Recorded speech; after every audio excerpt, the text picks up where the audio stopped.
Good morning, evening, afternoon, everyone. Welcome back to the GDQ Hotfix. To all the EU peeps this week, I hope that you've been keeping safe, staying hydrated, very important, and making sure you're taking care of yourself in the hot temperatures. This is the GDQ Hotfix. If you're not sort of familiar around these parts, these are the shows that we do in between AGDQ and SGDQ, our big biannual charity events, and we have a whole load going on. And in fact, actually, just after this show, we are going to be having the premiere of Think Fast, which is a speedrunning quiz show where answering questions correctly during your speedrun can earn you bonus time. I'm not going to lie, that sounds pretty fun. I want to see if I can get involved with that somehow, maybe as a runner. But we're here for Going Places. If you haven't checked Going Places before, this is, I like to call it a travel show, where we travel to distant lands. We have a look at region-exclusive games, as well as think of the games that we take on the go. I've got a PSP on me because we have got a PSP game coming up today. But as well as that, we're going to be having 2 GBA titles and a Game Gear title. So the theme that we're going for this week are licensed games. There are tie-ins with TV series and films, and yeah, you might recognize a few IPs here and there. But we are going to be kicking off with Cheeky Chunk with Surf's Hello, Up. Hypnotics. So my name's Cheeky Chunk. I'm a speedrunner. Apparently that's what's on my dating profile. And I'm going to be showing off Surf's Up on the PSP to all you lucky individuals in the audience. Alongside me is my compañero, mi compadre, Flora Makoba. Flora, say hello. Hello, I'm Flora Makoba. Happy to be here. Nice. So yeah, this is Surf's Up PSP. This ain't your mama's Surf's Up game, that's for sure. Because this one on a PlayStation Portable, this one on the go. Here we go. So I think we're just gonna dive straight in. If that's all good with you, Hypnotics. That is indeed. Give us a countdown, and we will start time. I'll say on go is when we're gonna go. Okay, it's not on one, but on go. On go is when we're gonna go. If that's, I'll go ahead with go. Okie dokie. So 3, 2, 1, and go. Thank you. Good luck. Right off the bat, we're going to be choosing Tank. Tank is quite the interesting character because he's the most min-max weirdo I've ever seen in a racing game. Tank has the maximum acceleration and speed, but he has a really, really terrible handling. So from that, you can gather that Tank has tank controls. Yeah, I mean, there really is no ifs, buts, or coconuts about it. He just is the best character when it comes to speedrunning. Later on, as you progress through the game, you unlock more surfers, but no one comes close to Tank. Even the legendary character of Big Z, who you get by jumping through multiple challenges and hoops to unlock. Just Tank is the best one, so there's no real point for making like a new game plus category or anything spicy like that. It's just it's Tank's way or the highway when it comes to this game.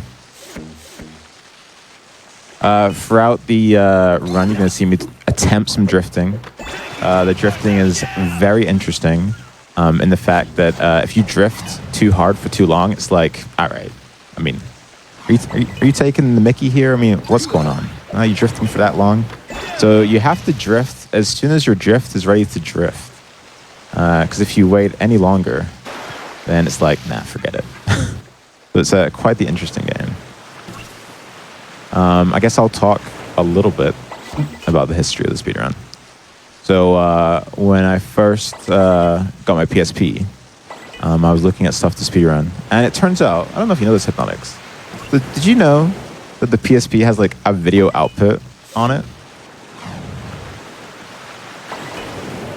I believe I do, but well, do go on. I mean, did you know that when, as an adult, or did little baby Hypnotics take one look at his PSP and go, oh look, there's a video output? Because for little baby wavy Cheeky Chunk, that definitely was not the case.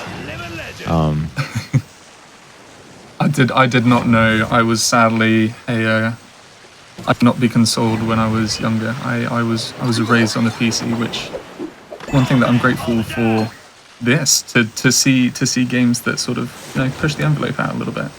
Nice to see this, and like you're actually running this on the PlayStation. Show you some proof there over the webcam. This is 100% real as we like to keep it here. But yeah, as a kid, I would have loved to known that, because then I can just imagine me going up to my dad and saying, "Please, Papa, may I put my PSP on the big screen?" and him having no clue what I'm talking about.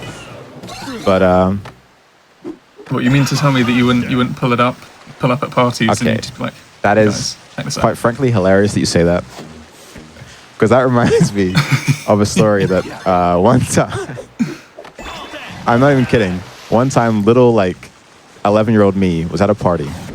I was not enjoying the party, and I went off to a corner and started playing The Sims 2 Pets on my PSP. Iconic, so iconic. And I remember I had my PSP camera, and I was taking selfies with the boys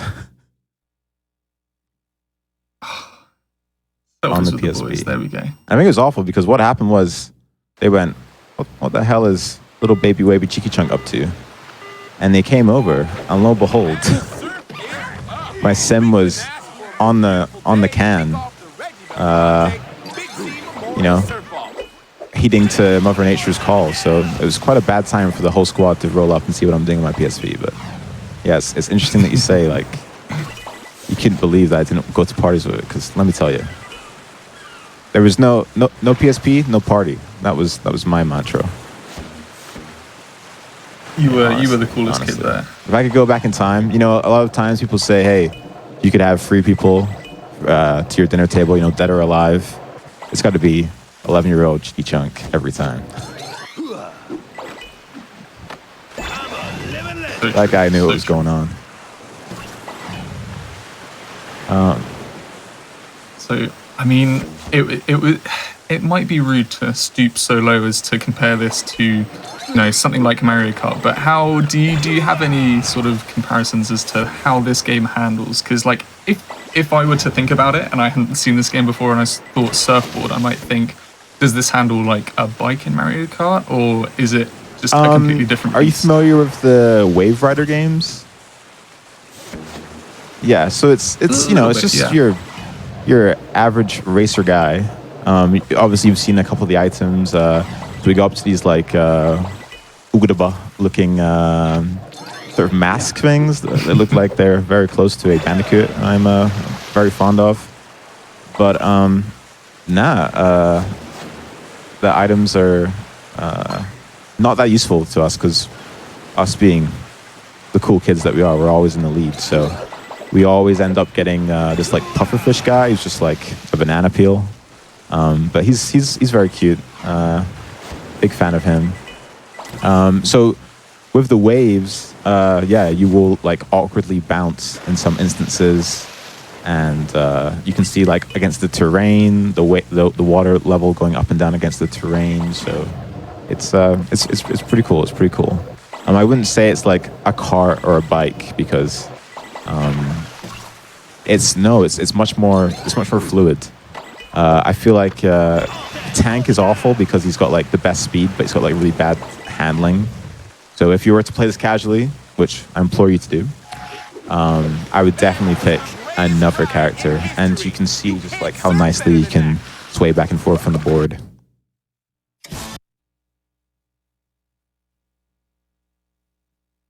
But yeah, when I first showed up to this run, there was no one on the board.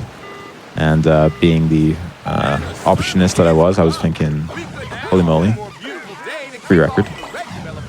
So I chucked 2 attempts into it, and had to track down the board moderator to get him to accept the run and add me as a guy. Oof. Got hit by a rocket there, which I could just hear in the background. If I hold my item in my back by holding X or cross, then it will like take the hit for me. But somehow I wasn't fast enough there. But yeah, showed up to the board, did a run, left it as was. A great challenger, a Russian fella by the name of Ryabanya. He showed up and he gave it a good stab, but he didn't choose Tank. He chose Chicken Joe, who sadly doesn't have quite the speed level of Tank, but by golly, I thought that's a brave man, you know?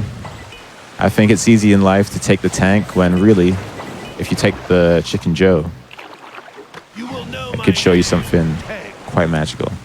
And as I'm saying that, I'm going to be showing off something magical here. I messed up my jump. I mean, I deliberately chose a different path. And because of that, I hit this white marker. And this white marker basically takes us into a bullet time, quick time event. And the reward for that is that you then get sped up, sort of Super Mario Star style. You get sent off like actually no, it's like a combination of the star and also like Bullet Bill, where it's like doing the surfing for you. So my boy tanked, just went Super Saiyan. You're welcome for that. But yeah, I mean, I was just chilling. Ria Banya's run was on emulator, and I sort of knew like, oh, this will become an issue later down the line because obviously I'm on real hardware, so I have like slower loading times. I'm going the full PSP experience. You know, I'm running off the UMD, the Universal Media Disc. So we're getting. I was about to ask about whether you'd, gone for onboard memory or whether you are having the true experience. Some fellas, and I don't want to name names, but I know that they're sitting out there watching this and feeling guilty. They will apply custom software to their PSP, which honestly I think is one sure ticket straight to hell. But for those that do it, they can then have the game on their onboard memory system, and you will get the benefit of faster loading times. But little old me, I choose the more righteous path, and I say, you know what? I may be having slower loads, but I'm having a greater time with the UMD. Did you have any UMD films, though? That's the big question. I want to say that little baby Cheeky Chunk convinced his mama to get him the Family Guy Star Wars ripoff for the PSP. So wow, let's just say he was having a good time while he was Han Solo. When I picked up one, like I think a year ago or so at this point, it came with Spider-Man 2. I mean, the best Spider-Man to date. It's a banger. I also went into a C Exchange shop. For those who don't know, it's sort of like second-hand electronic stuff and games, and a kind of like a GameStop. And I went in, and PSP games, well, PSP like UMDs they had like a football like best goals compilation from like, well, from its age, from when it came out, which, as you can imagine, a little bit dated. So it's like just some random like Premier League season worth of goals. Yeah, that was literally all it was, and it was hosted by like some sort of famous player. But you're just like, wow, this you don't see anything quite as odd as that nowadays. I mean, it makes you proud to be British, honestly. But I knew that the loading times would be an issue. But then, out of nowhere, who showed up? It was me. Hey. My story for speedruns is very brief one. So I've been watching speedruns for a long time, and from time to time I thought about speedrunning a game, but I never gave it a try until about a month ago, more or less. I remember this game that I also used to play as a child. So I decided to check speedrun.com leaderboard. I saw Cheeky Chunk and the other guys' runs, and I thought to myself that it wouldn't be that hard to position myself as a world record. So yeah, I think I did 2 runs, and on the second one I got it. And nice. From that point, we have been competing for the world record until now. Yeah, nice. Floro is constantly biting at my ankles. He's a tough competitor. But no, I'm really grateful because obviously when you've got like sort of a dead speed run, there's not really any interest or activity. It's easy just to Clapper run up there and be like, "Ho ho, world records," and let it rot for a year or two. But thanks to him, we've sort of really tapped into the Surf's Up PSP potential, and we've really helped break some time barriers that we'd question our sanity if we discussed beforehand. But thanks to him, we've sort of put some real activity on it. Put Surf's Up PSP on the map where it belongs. Me, my future kids, we're Surf's Up PSP till we die.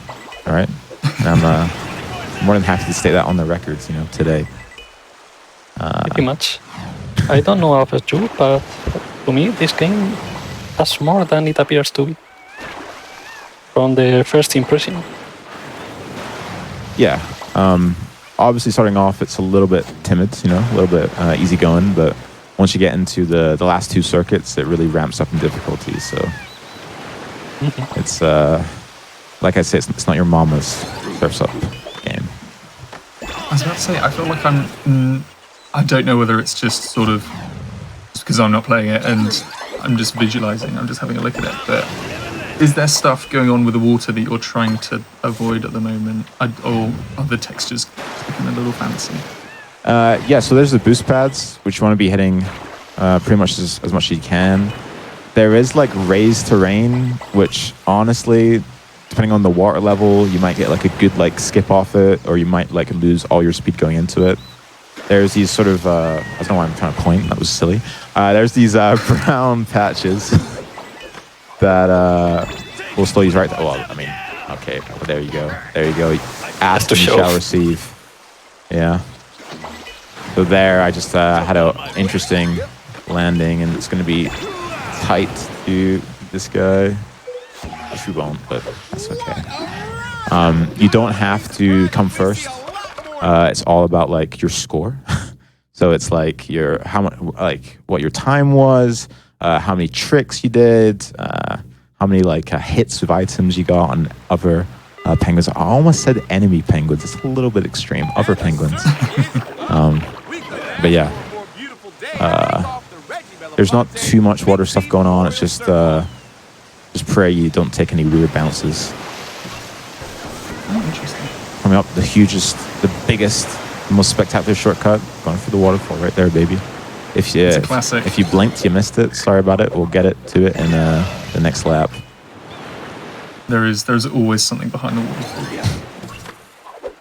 I mean, that's such like a common trait, just like in whatever video game you have, is like, can I stick my character in the waterfall? Is there a secret treasure chest?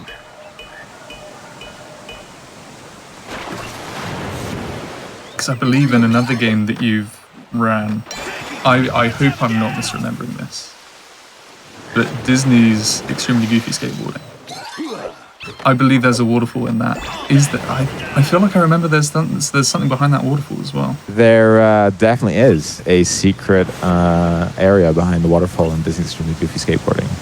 I'm not too sure. It might be some coins. I don't know if maybe there's like the corpse of Goofy's father. I wouldn't think so in a PEGI free game, but there's definitely some secrets and some tales to be had behind that waterfall. I was about to say, people will never know until they find out themselves. Find out for yourself. Folks, you should take a look at that game. That is, well, I mean, it's what it says on the tin. It's an extremely goofy skateboarding. It's what it says on the cereal box that it came with. Or the newspaper in my case. Yeah. I'm really grateful for it. Whatever idiot thought it was a good idea to put games in the cereal. I mean, a forgotten hero, because I just imagine management, checking their finances and seeing they owe like Disney millions in copies of some skateboarding game. And well, let's do this. Some guy's quickly on the phone to the guy and thinking, what the hell have you done?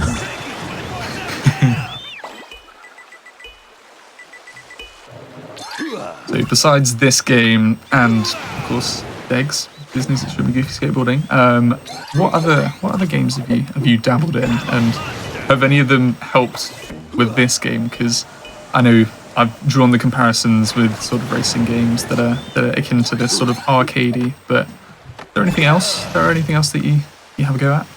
So a big one would be Trick Style. Trick Style is like a hoverboard racer. I had it on the Dreamcast, but sadly the PC port is far superior.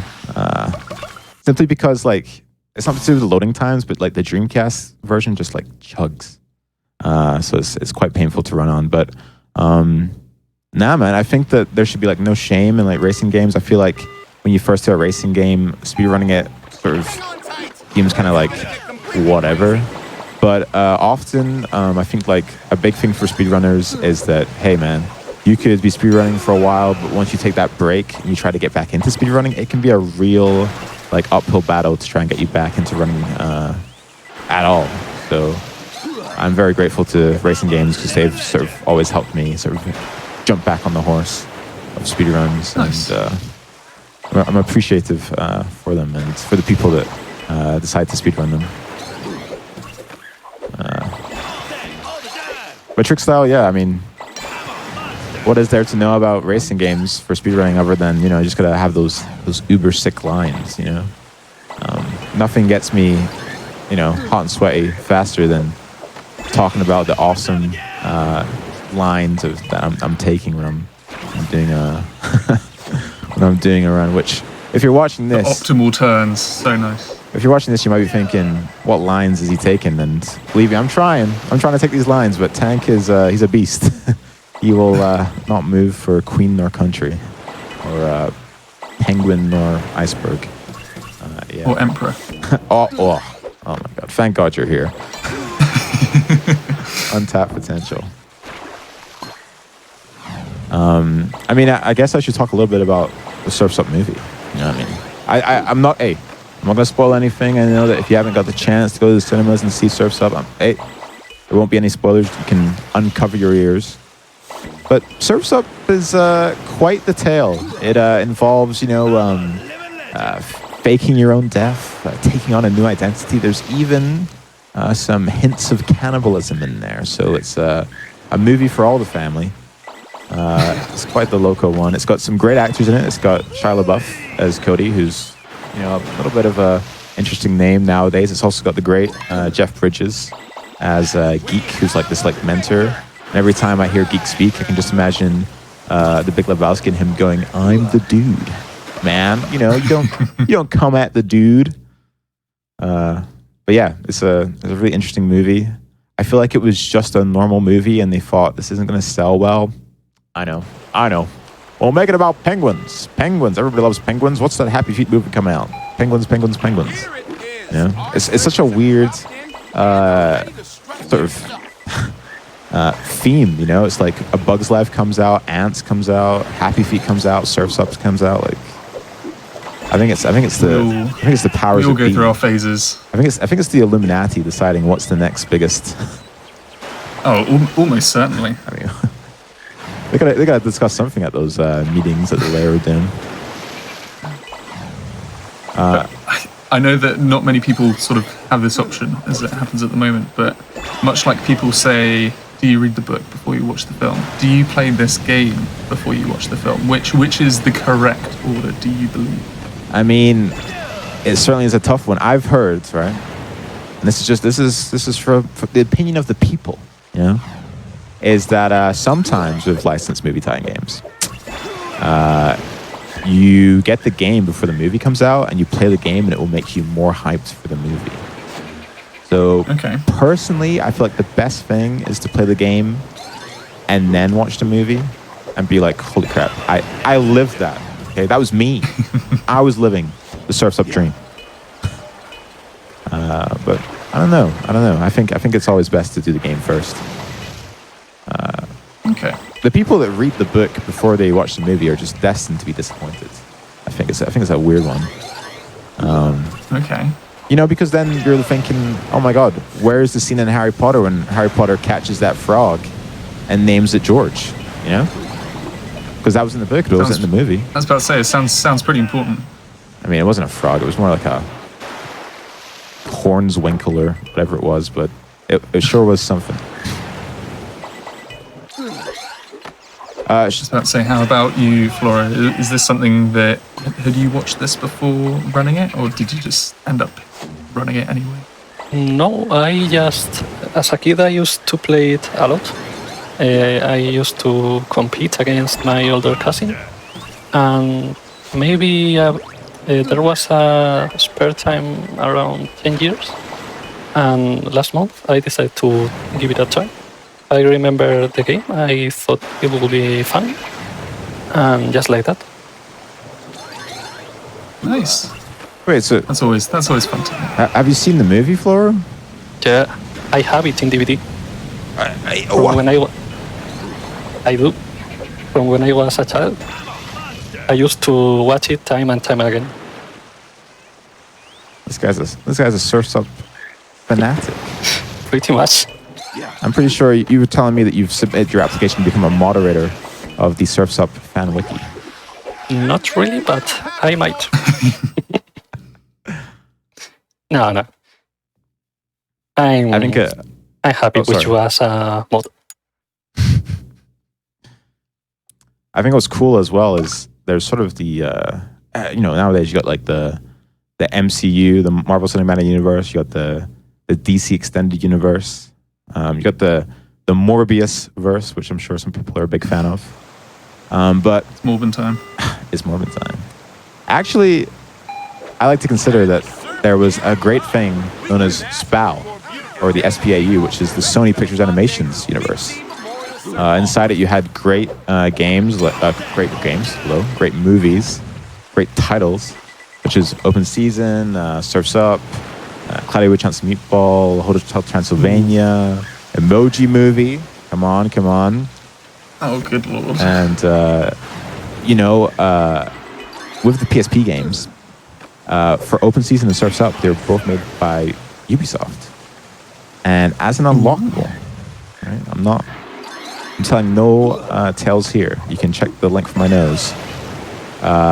You could actually play as the Buck Elliot from Open Season in Surf's Up. Now, Incredible. I don't know about you guys. That to me tells me like these movies are all part of a connected universe.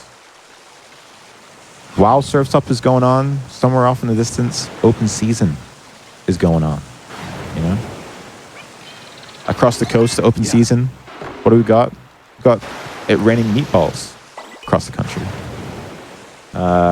So, honestly, one of the biggest universes of them all, right under our noses. We didn't even know how good we had it. Or how good we still have it, because the universe is ongoing in my headcanon.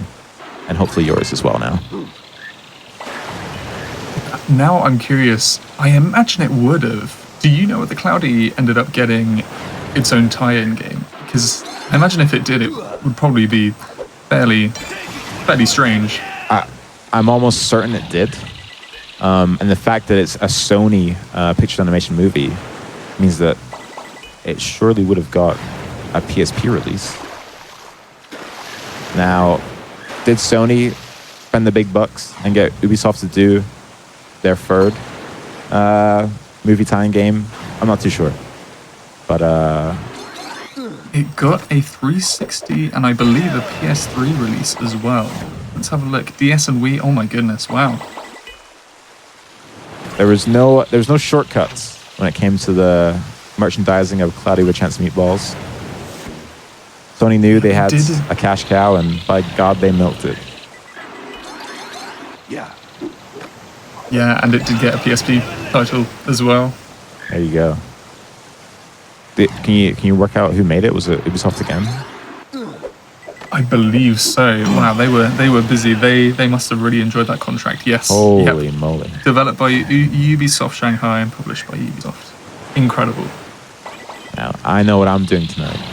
I am getting myself a bottle of rosé, and I'm looking through the Cloudy with Chance of Meatballs PSP gameplay and seeing if I can see any penguins. You'd imagine that assets would sort of get, shared between the games. I'm sure a character appears here or there. I mean, I hope so. I assume that for Open Season and Surf's Up, they're using the same engine. Because engines, they're a real I don't know what the word is. They take a while. You're building the you're like a god building your world, a video game. And engines, they take a while to make and to use and to learn. So you can only assume that these two are in the same engine.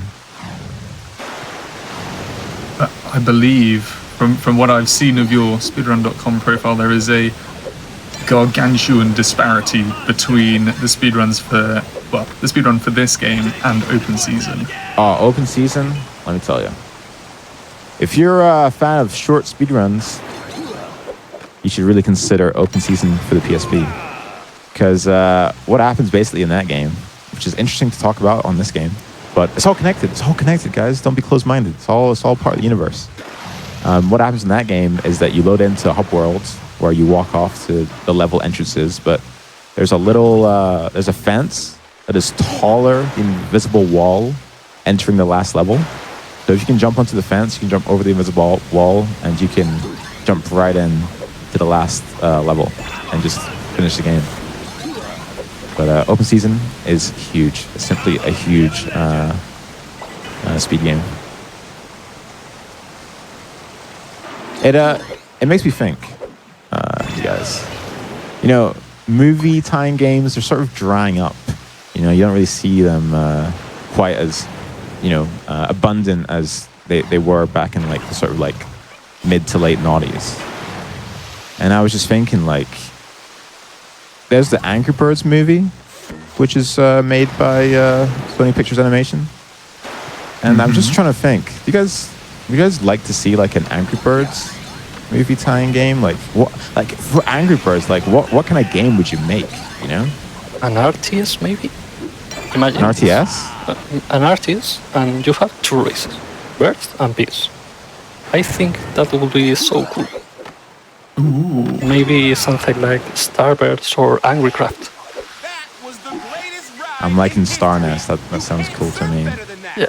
Honestly, I think Angry Birds, if I was going to make a game about Angry Birds, I'd probably make it like an FPS, like a shooter. You know, the birds and having guns and the pigs having guns, and even make some RPG where you fire the bird out the RPG. I think there's a lot to it. So I really hope that someday there's an Angry Birds video game, because I think it'd be really cool. I wish. True. Yeah. I'm just trying to think of what I would think Angry Birds game, because Sony, I believe, originally had the rights to. I can't remember, but I personally think that like a game series or something like this would be great for. I mean, they've made a sequel now, Sonic the Hedgehog. I don't know. You might have heard of Sonic the Hedgehog. I think I played a Sonic game as a kid. That's the yeah. So like, those movies have done well, and I think it would be a shame, because like, you know, it's all about high speed movement, and yeah, I feel like maybe that might translate into a game quite well. I don't know, maybe a platformer or something. Yeah, I mean, honestly, I think the best use of Sonic would be like a racing game, you know, because he's going like fast all the time. I'm sure if they made like a Sonic racing game, it would just be leagues, miles above what else they could do with a Sonic game. You could, I mean, would that not be unfair? Because he's the fastest thing alive. I feel like they might have to add some sort of stipulation to make it fair for everyone. Oh, you're right. Maybe maybe if he had like a hoverboard, you know, and everyone else had a hoverboard, and they were like riding their like hoverboards. Think that would work? Sega, hire this man. I mean, you know, I'm just a dude, you know. I'm just brainstorming. That's cool. I mean, I've never heard of this Sega before, but the fact they're making movies is kind of cool. Out of my way. I think they're like a small indie studio. Yeah. But it's always cool to like find like something new and niche, because if you support it from the get-go, then you can be sort of like a proud like fan when eventually they come out with some cooler stuff. Yeah, totally. Nicely done. I'm holding it together. Watching that race.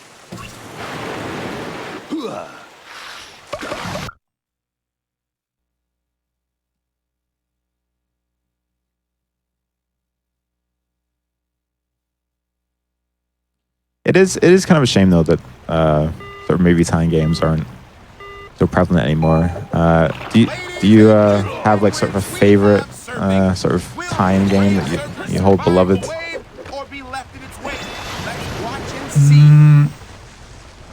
I'm trying to think. Other than I did a bit of I played a bit of Goofy, but that was more sort of a tie-in to an IP as such, not a movie or a TV series. I did enjoy Simpsons Hit and Run. That was good fun. Again, not based on a particular movie, but did enjoy that. But no, I have to think about that one. How about you, Floro?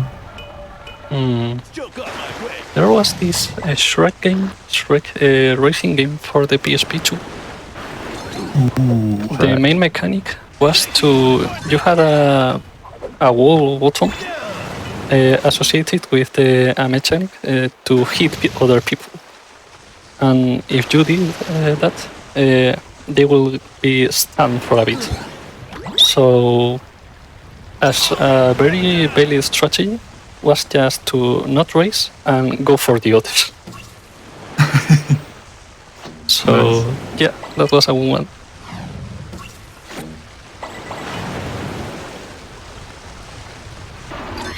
I mean, I don't want to sound like a simpleton, but let me tell you, that Shrek, he's a real character.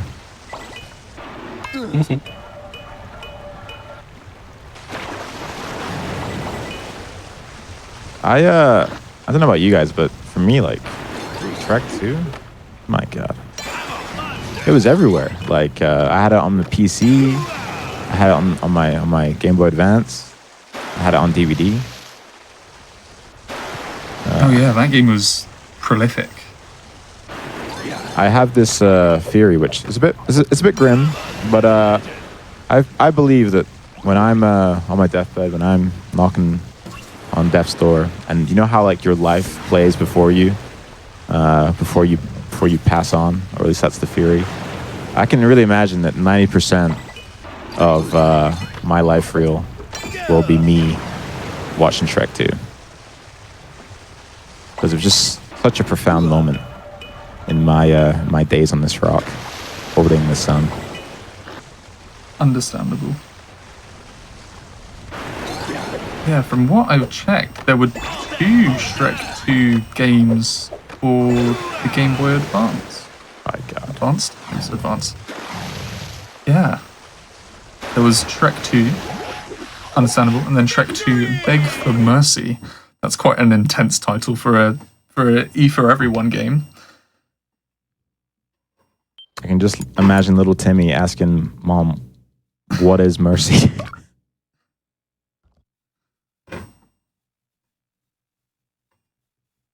Maybe that's the reason you got to beg for mercy, as in its definition, its value. I tell you what. Asking the real question.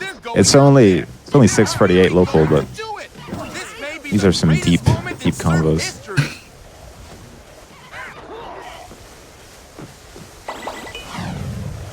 So for the folk who don't know, sorry. No, go ahead. So for the folk who don't know, like the face buttons, we've got, you know, the standard that you'd expect. We've got a D-pad and we've got the, like, what you expect from a PlayStation controller. What are you using sort of main control for this game? Are you using the triggers at all, or is it mainly just what's on the face? Are you using the very sort of janky, what do they even call it, like the joystick type thing for the PSP? I think it's just the analog stick. Hmm. So, look, this is my own personal theory that I will defend until the day I die. But for me, PSP games, they often have the option to use either the D-pad or the analog stick, which makes me believe that they're sort of coded just for the D-pad. So I think it's like kind of a waste to use the analog stick because it won't be as accurate as the D-pad. So whenever I'm running something, I'll always use the D-pads. And let me tell you, when you're grinding Surf's Up PSP, like there's no tomorrow, I've literally had it the morning after. I will wake up with a sore thumb after thumbing the hard plastic D-pad for like hours upon hours. I can imagine, yeah. When it got past, you know, the 90s, when it came to D-pads, they were like, yeah, we give up at this point. No one uses the D-pad, which is a shame because, you know, we still want to play our old games and we don't want to use an analog stick for it. No, I do get that. I do get that. But for drifting, I do use LNR. Drifting, it's such a mixed bag. If you remember what I was saying at the start, was that drifting is very loosey-goosey. If you drift for too long, it will like just totally forget about giving you a boost. So if you see me drifting, it is 90% experimental and 10% me praying. But yeah, just we don't have to hold any buttons to accelerate. He's just happy as he can be going. We use the D-pad to move left and right, and L and R are our drifters. And if we want to brake, we can hold both of them. And he does like puts his flipper up like he's air braking. It's quite cool. But you have to realize like this is such a new speed game. You know, like I had a swing at it, left it, then Floro showed up, had a swing at it. Made me go, holy moly. I never knew that was a shortcut. And we've just been sort of going at it since then. I feel like we're getting a mixed opinion from the chat in terms of the if we're going to call it analog stick for the PSP. Was donned. I think I've heard people sort of talk about it this way as the nub. The nub. And other people, yeah, it seems like someone does enjoy the PSP Circle Pad, which is fair enough. I found that it was just too small. It can be quite tough. I did try it with a 3D game. I tried it with Daxter, and it made more sense to use it in that regard. And I believe the game was developed for it. Although I think there was a D-pad option, like you could switch between the two. So, yeah. Daxter, by the way, an incredible speedrun. It is definitely one for my list, but Daxter is nuts. It is just nuts. There is out of bounds. There's like boss fights. There's like even some loading manipulation where you take out your memory cards or you take out the disc and you don't allow it to load beyond a certain point. It is bananas. So huge fan of Daxter, and someday when I muster up the courage, I would love to take a swing at that game and see what it's all about because it looks incredible. I did do like the tiniest bit of learning of like the first minute of the run, and I was just like, this is fun and I really want to do it at some point, but sort of, you know, working it into speedrun plans, it can be hard. It's tough.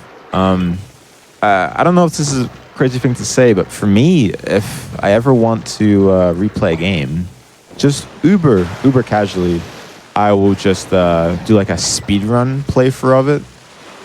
So like I'll look at the glitches, I'll try a couple, and as I'm playing the game, I will like actually like try the glitches. So I think my flagship speed game is Echo the Dolphin, and Echo the Dolphin, Defender of the Future, I've never complete like casually. I've always used like the out of bounds because they were just so like free that I just couldn't help myself, you know. So I think if you're, you know, trying to look for a reason to replay a game, you don't have to speedrun it. Just while you're doing it casually, you know, maybe test some of the glitches and see if you can skip some content, because it'll be really rewarding, and I think it'll help, you know, coax you into speedruns down the line when you see like how sort of cool it is to speedrun the game.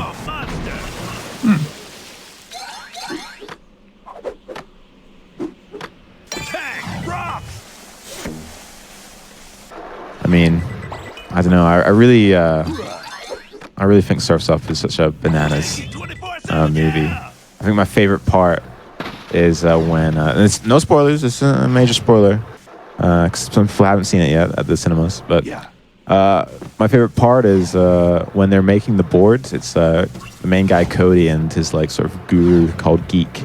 They're making a board for the first time, and Jeff Bridges with his milky voice talking about how as they're carving, using the shell to carve for the wood, he's saying, Hey, you know, man, like, you gotta, you don't fight the wave. You let the tool do the work. Don't fight the wave. You gotta ride the wave. You know, you can let the tool do the work. And Cody, who's such a Surf's Up fanatic, it's not Surf's Up fanatic, a surfing fanatic. He's like so eager, so ready to just get straight in there and start doing it. And Geek is just going, just let the tool do the work. You know, man. I Like, really feel like I'm watching the You film. got my wig. let the tool do the work. And he says, you know, he says this. He says, what he says is, hey man, don't fight the wave, ride the wave. Well, I mean, hey, at the moment you've got no waves to fight. You're surfing on ice. Hello. This is definitely the coolest section of the game. The big question: Are you having to fight with ice physics right now? So there's no like slipping and sliding sort of icy stuff. It's pretty chill. It definitely takes away the sort of awkward bobble that you will get from the waves. So the icing section can be kind of nice, but at the same time, it can be sort of its own challenge. There is, yeah. If you're watching this thinking, oh, I bet he has to really deal with like the ice slipping one wave. It's luckily not the case. It's pretty chill. I'm a living legend.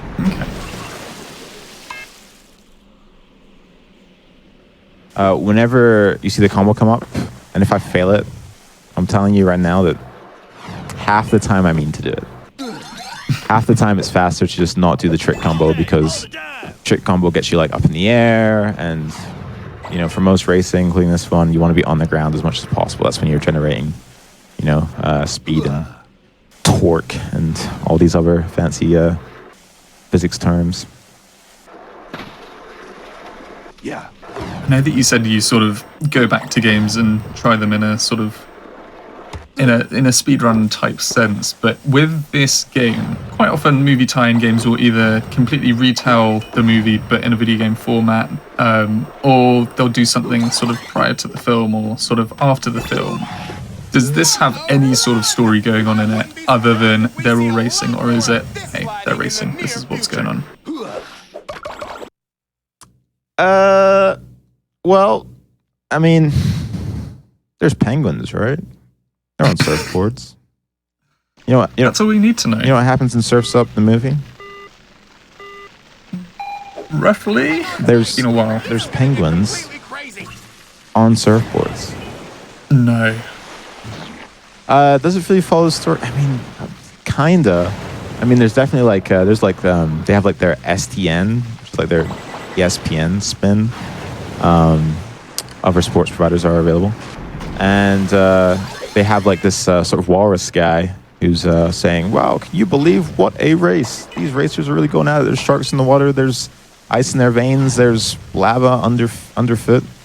I don't know. It's just racing. It's just racing.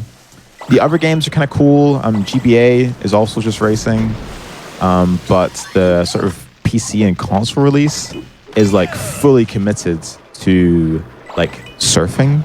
So like when you surf, you don't race, right? When you surf, you're like supposed to go up a wave and do tricks and tricks and tricks. It's kind of like sort of Tony Hawk in that sense, where it's like a lot of like spamming of tricks, you know. And oh my god, I don't know about you, but Tony Hawk speedruns, oof, mama. They are pretty cool to watch. Not just Tony Hawk, just skateboarding runs in general. But that's the sort of the gist of the console releases. You're on a wave and you're spamming the coolest tricks you can. And it doesn't look as exciting to me as the PSP. But maybe I'm biased. You know, I don't have that those rose-tinted nostalgia goggles that some have with the console release. But yeah, it doesn't really follow the story. But if anything, it expands upon the story. You know, it's like a what if instead of surfing, they were racing. You really feel like you're part of the film. Your tank has all the exaggerated swagger of a what do you know what type of penguin he is? He's a male penguin. Any specific like species? Maybe this is where Floro's impeccable knowledge of Surf's Up comes in. I'm sorry, but I'm equal as you. I don't have any. Sorry. I know what you're asking. Yeah, he's a big male penguin. Right. I think I'm getting all the answers that I can.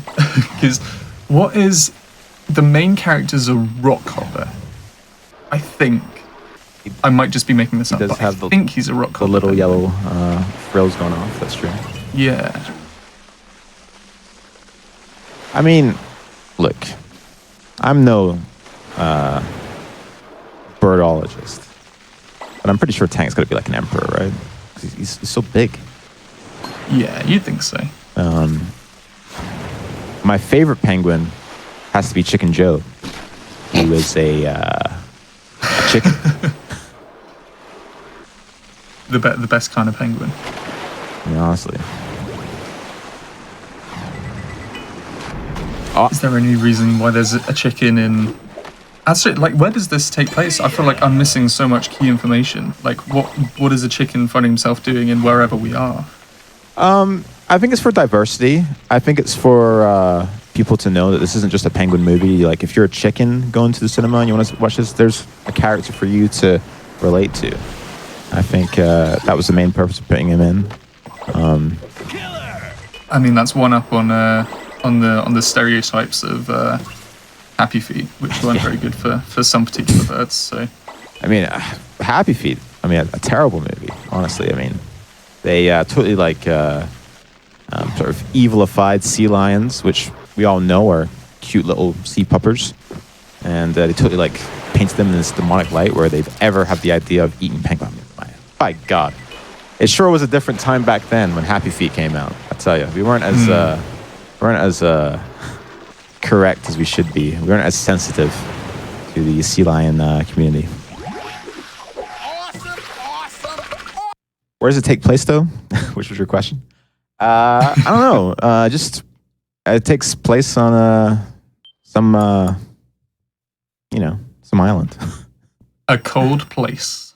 Yeah. So in the PSP, they sort of need to jazz it up. You can't just have the beach 24/7. So they got the beach, they got the jungle, they got the temples. The ice place we just played was Shiverpool, which is where Cody is from. Cody, the main character, the rock hopper, as you say. So yeah, it's just to show more to the game, because in the movie, there is not a lot of traveling to be done, which is kind of a shame, honestly. Like, it would be kind of cool if there was like a montage of Cody going around all these different places. Definitely would have helped the game devs to squeeze more out of it. But we are now sorry, go ahead. I'm enjoying what's going on here with the orange fog, especially with the draw distance that we had with that big jump that you did. Yeah. So when it comes to the volcano circuit, the PSP is really going to get hot.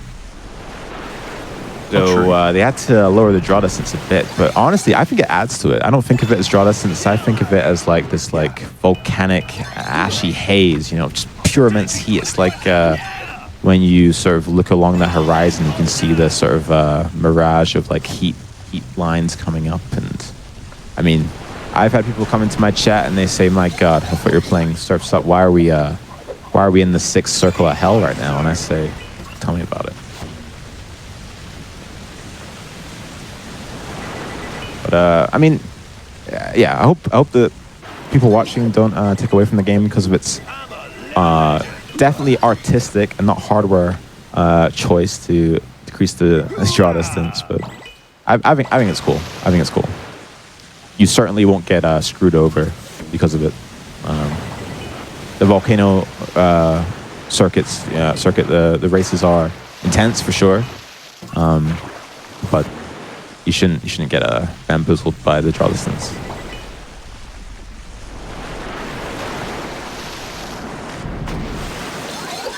I mean, honestly, it's pretty crazy how fast this has gone.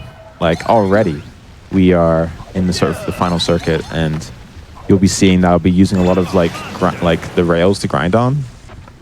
And honestly, that'll be like the fastest way to get about we are pretty sure that, yeah, running rails is like the fastest way to do it. So whenever we can, we will take those rails. Right Nice. there. Sorry, go ahead. Yeah, go on. Well, we were talking about the true Surf's Up PlayStation Portable experience, but one thing that we are missing out on the moment, just to play it safe with the detection software, we aren't hearing the soundtrack. But can you give us an insight into what it's like? It's like a time machine, Hypnotics. It's like going back to little 7-year-old me, with the pop punk on the radio. It's like listening to McFly and Busted all over again. It takes real back. The soundtrack, yeah, we've had to unfortunately mute because it will definitely get you a copyright strike. Yeah. But just cast your mind back to those easy mid-90s days where you had your MP3 player and you were listening to really compressed pop punk and you didn't know how good you had it. So right there, you see I pull off to the... I don't know why I keep pointing. Right there, I pull off to the left to avoid this big sort of rock structure. If you grind onto that, it will literally spit you right into the lava. So you really got to avoid it.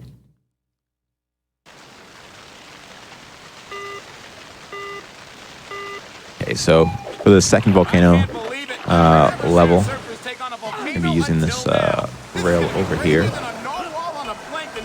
This takes you up this cool sort of like upper raised sort of watery area.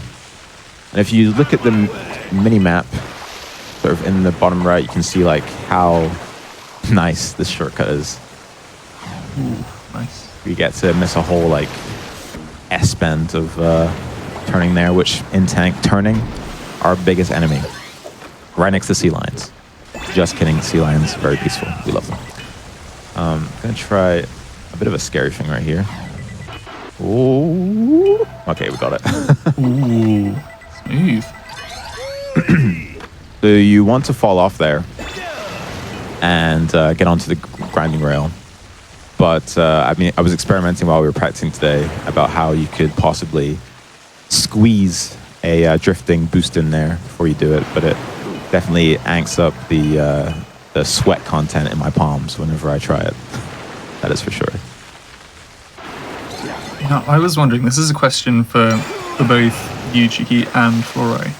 Do you feel like this game has a good sort of natural difficulty progression? It doesn't feel like the game's unfair at any point? Like, how do you find it? Not unfair, but from Shiverpool and after, the difficulty ramps up a lot.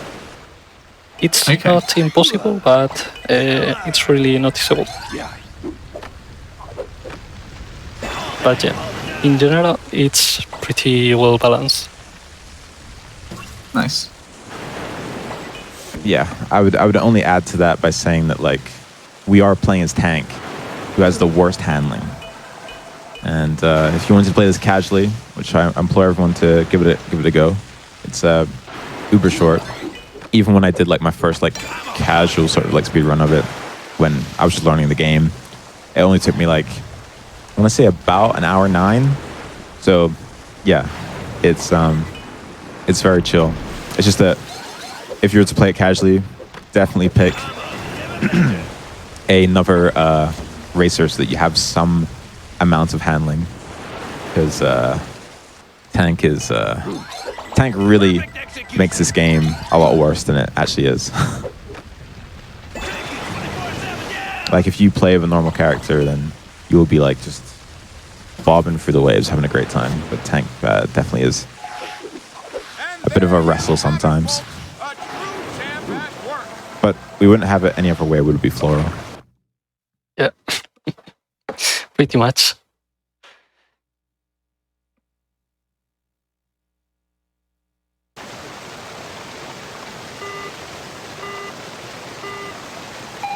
And you gotta remember, Flora, what do you not do with the wave?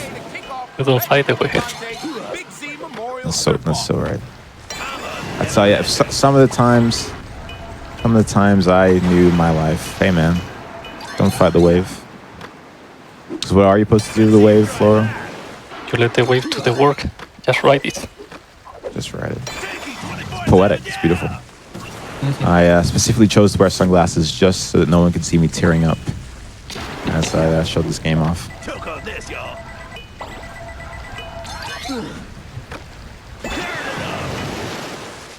Oh, hey, Cheeky, remind me.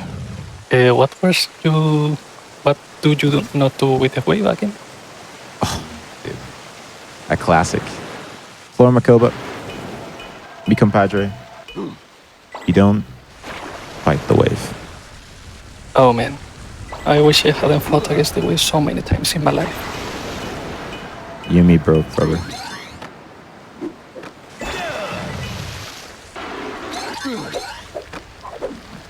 So let me get this straight. You've got to fight. You got to fight the wave. Hypnotic. Have you been listening? Yeah. You don't gotta fight the wave. You ride it. You gotta ride the it. wave. Ride the wave. I mean, that explains everything. I feel like my life is on a new trajectory now. Thank you. This has been, dare I say, a therapeutic run. Yeah. Little did I know that this would transform me so much. We're just, you know, we're just out here riding the wave as we speak, man. Yeah. It's a beautiful thing. I think that not enough of us just sit back and ride the wave and realize, hey, it's gonna be okay. You know, like you can get upset about things, but I think at the end of the day, you just gotta sit back, ride the wave, and try and be a bit more proud of yourself. You know, it's nothing's easy in this life.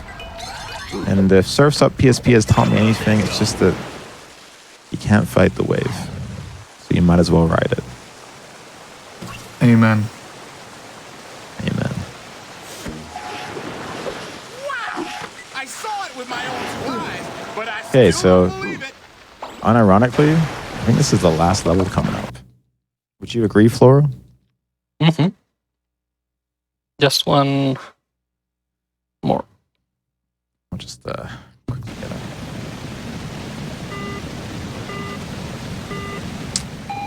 So for the last level, there's not too much going on, but there is a very tricky sort of like free combo rail section, which if I get, is fantastic.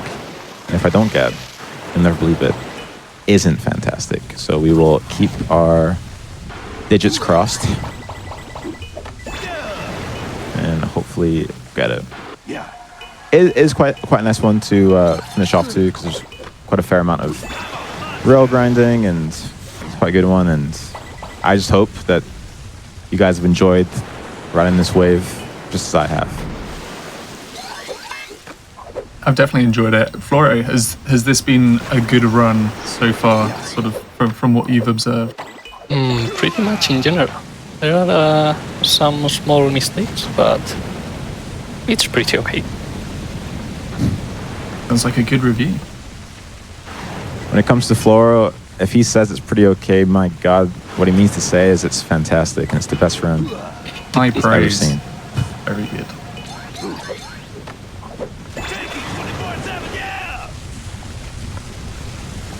I don't know if you guys missed it, but we did. This game's kind of a little bit glitchy, but even though I pull off the combination, for some reason Tank won't jump as high as we want him to. So there, I didn't manage to get the cool combo, but we'll give it another shot. Just bizarrely throughout the game, that sometimes he just goes up to the ramp and goes to jump. And I put in the combo, and he says, "No." So he's a tricky customer. But we are. Let it be known, we are hard at work trying to work out this game.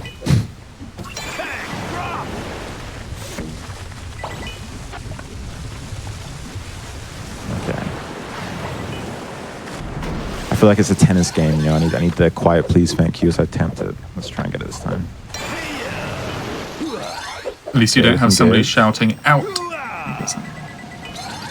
Looking Looking good. Looking good and shazam. There we go. That is the way to do it. If you sort of saw the previous lap, like we had to sort of go around quite a long area, but if you can get that pulled off, it not only feels great, looks great, but saves a lot of time, which is also great. So, pretty cool.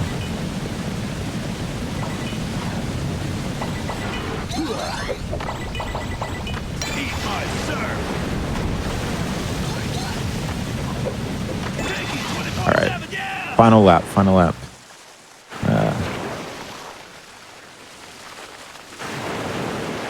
I advise, it's just kind of like when a plane lands, you know, you don't take off your seatbelt just yet, because there could be some turbulence. If we're using that analogy, are we allowed to clap when you land, when you finish? That'd be very lovely. Not often someone claps when I finish, but I appreciate it.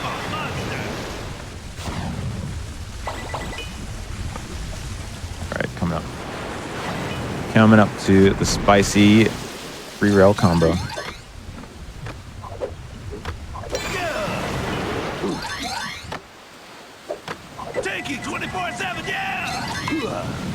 Oh no! Ooh, Just got it. Okay.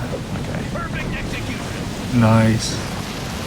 So you failed one of the inputs there, but you still managed to get that combo. Yeah, luckily enough, because I got the combos earlier. By the time I failed it, he'd already had enough sort of a push forward that it could carry him to the end of it. So Okay. got a wee bit lucky. Don't tell anyone, all right? Your secret is safe with us. I'm glad.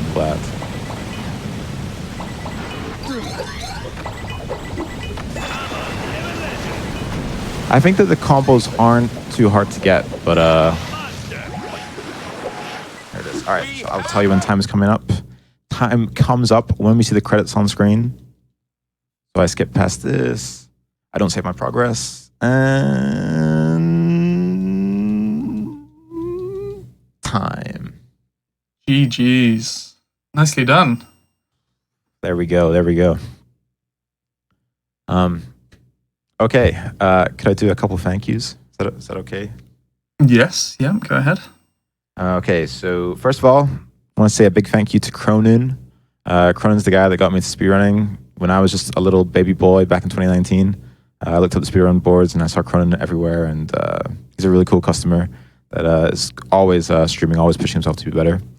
I'd like to thank Kamikaze, Busterman, Xantamoon, Grimshins, all for being there to help sort of push me along with my speedrunning.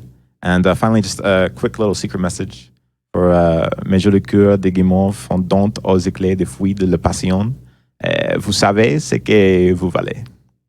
Okay, thanks. Alrighty, and Flora, is there anything that you would like to say? Not really. Just good run. Well done. Awesome. And Shiki, if people wanted to find you and any of the runs that you do, where can they find you? On Twitch or YouTube? Where are you? They can find me on Twitch, twitch.tv/ChikiChunk. You can't get any simpler than that. I don't know how much speedrunning I do, but if you ever want to drop me a message, I also speedrun a whole bunch of other games. So if you ever want to like ask me anything about anything, dude, always feel free to send a DM wherever you can find me, and I'll get back to you. Awesome. Alrighty. And Flore, I don't know whether you stream or whether if people want to find you anywhere, are you? I have a Twitch account, but I rarely use it. It's Twitch TV/FloraMacova. But I haven't streamed in a bunch. Stream's coming Alrighty. soon. Ooh. Wow. Thank you very much, you two. That was Surf's Up for the PlayStation Portable. We are going to be taking a little break as we hand over to Nunt1, who's going to be showing off Spongebob Squarepants. I believe this one's Super Sponge. This is a GBA game, Pacifist %. What does that entail? Well, you're going to have to find out in a second, so make sure in this little time, in this little break, you can get up and have a stretch, hydrate, and we will be back very shortly. Q Hotfix. This is Going Places. This is a show where we have a look at handheld titles as well as region exclusives. Now, the theme for this episode, we have been paying close attention to licensed games on handheld consoles. And we started off with Surf's Up, and we are going to be heading over to Spongebob Squarepants very shortly. But just like to remind everyone that we're on Instagram. So if you check out Games Done Quick over there, you can find bite-sized clips from the Hotfix shows, and you can see what's happening at, all the different events. And as well as that, just a nice reminder that all of your subs, Prime Gaming subs, gift subs, and bits cheered on this channel help support these hotfixes to happen. So if you've got a spare sub going, then please consider subbing if you enjoy this. I know that I'm certainly going to enjoy the run that is coming up next. None to One is showing us off Supersponge for the GBA. Hello, None. Hello, Hypnotics. How are you today? I'm in a good mood. I'm thoroughly looking forward to this run. Really now? You were excited for Supersponge? Oh my god. You gotta be. Gotta be. Yeah, I know it's SpongeBob, so he's pretty cool, right? So but yeah, Supersponge, yeah, it's a Game Boy Advance game. Also came out on PS2, but in my opinion, the Game Boy Advance version is way better than the PlayStation 2 version. So I'm just gonna be doing regular, any percent, but doing it past 50%. So that means that I'm not gonna be killing any of the enemies. So I'm gonna save all the fish. I'm not gonna kill them all. So hope you're excited for that. But all right, let's get going. Are you ready, Hypnotics, on time? We are certainly ready. Give us the countdown. All right, so we're about to start in 3, 2, 1, go. Good luck. Oh, thank you. All right, so just gonna do some quick mashing real quick, and bam, we're in the run. So, since this is past 50%, I'm not gonna kill none of the enemies because I'm a very nice guy today, and killing is very bad. So I'm just gonna jump over them and, give them some dab here and there. I'm gonna be deboosting a lot of times, so again, I won't kill enemies, and just I'm sorry, kind of tongue-tied a little bit. It's been a while since I did my last marathon, so it's been a good minute since I last played Supersponge. But yeah, Supersponge is as you can see, a 2D platformer. A lot of platforming, especially on this stage, Sandy's Treehouse. This is a big vertical climb section, and nothing else can be said here. Just try to climb up here. There is a counter in the bottom right-hand corner telling you how much water you have until you die, but since I'm going super fast, I don't really care about that, so I'm just gonna ignore that and get the peanut butter. So that's what's up. And nice. Yes, it's a peanut butter. It's the best item in the game. But as for the lore of this game, it's pretty silly, This actually is Patrick's birthday, so we're trying to give him the best birthday gift, and that gift is to get a autographed picture of Mermaid Man and Barnacle Boys. So that's pretty exciting stuff right there. And in order to get that autograph, we're gonna have to get different types of items, and one of the items right now is making them a sandwich with peanuts, peanut butter, as you saw, and now we're about to get the bread here. And I'm actually flubbing the stage so hard. Oh god, okay, that was a bit of a flub, but I'm going through. All right. And here we got the bread, so you already know what's happening. As for the next object that we're supposed to get, it says get kelp lettuce. So, yeah, lettuce on a peanut butter and jelly sandwich. That's not the best option on a peanut butter and jelly sandwich. It's lettuce, yeah. Nothing else can be said. It's definitely an interesting choice. What's your elite sandwich? None. If you could put anything in a sandwich, what would be your go-to? Go-to? That's actually a good question. Just any type of meat, really, because meat is the best ingredient of all time. I'm sorry to all those vegans out there. I don't have anything against you, but meat is good. What else can be said? I'm sorry, but oh god, okay. But yeah, here's our first boss of the game. This is the bosses are the only enemy I can actually defeat in pacifist percent. And this boss is actually really hard because of the spawn she has with her jellyfishes. So it's pretty much RNG as to like where she wants to go and when she wants to spawn the jellyfishes. But as long as you stay up really on top and not on the bottom, because she can't go to the floors if you're on the bottom, then like the boss is pretty like easy, I guess. All right, and then she got one more hit, so just gonna, there we go, and that's it for the boss. For the future bosses, I'm actually gonna like try to despawn them off the screen as fast as possible, because if the enemy is off screen or the boss is off screen, then it'll load faster, which is like a really nice quirk for the speedrun. So yeah, just maybe try and do that. Nice. And if I'm remembering correctly, that last boss that you did, you've sort of been having a look at the tool assisted speedrun for it, and you know did a little bit of work and thought, hey, this could be quicker. And did you end up beating a task time with that? I actually did. I kind of forgot about that now. Yeah, it was kind of at random too, because like during like the time I was, you know, running this game, I was just kind of in my mood and beat it a task time during a run, for that task IL at least. I never actually beat the task itself, like the full game, but like for that one level, like the boss was just faster in my run for some reason. So like there is a lot of work that can still be done with this game, with like basically just bikini bottom stage really. All right, yeah, let's go.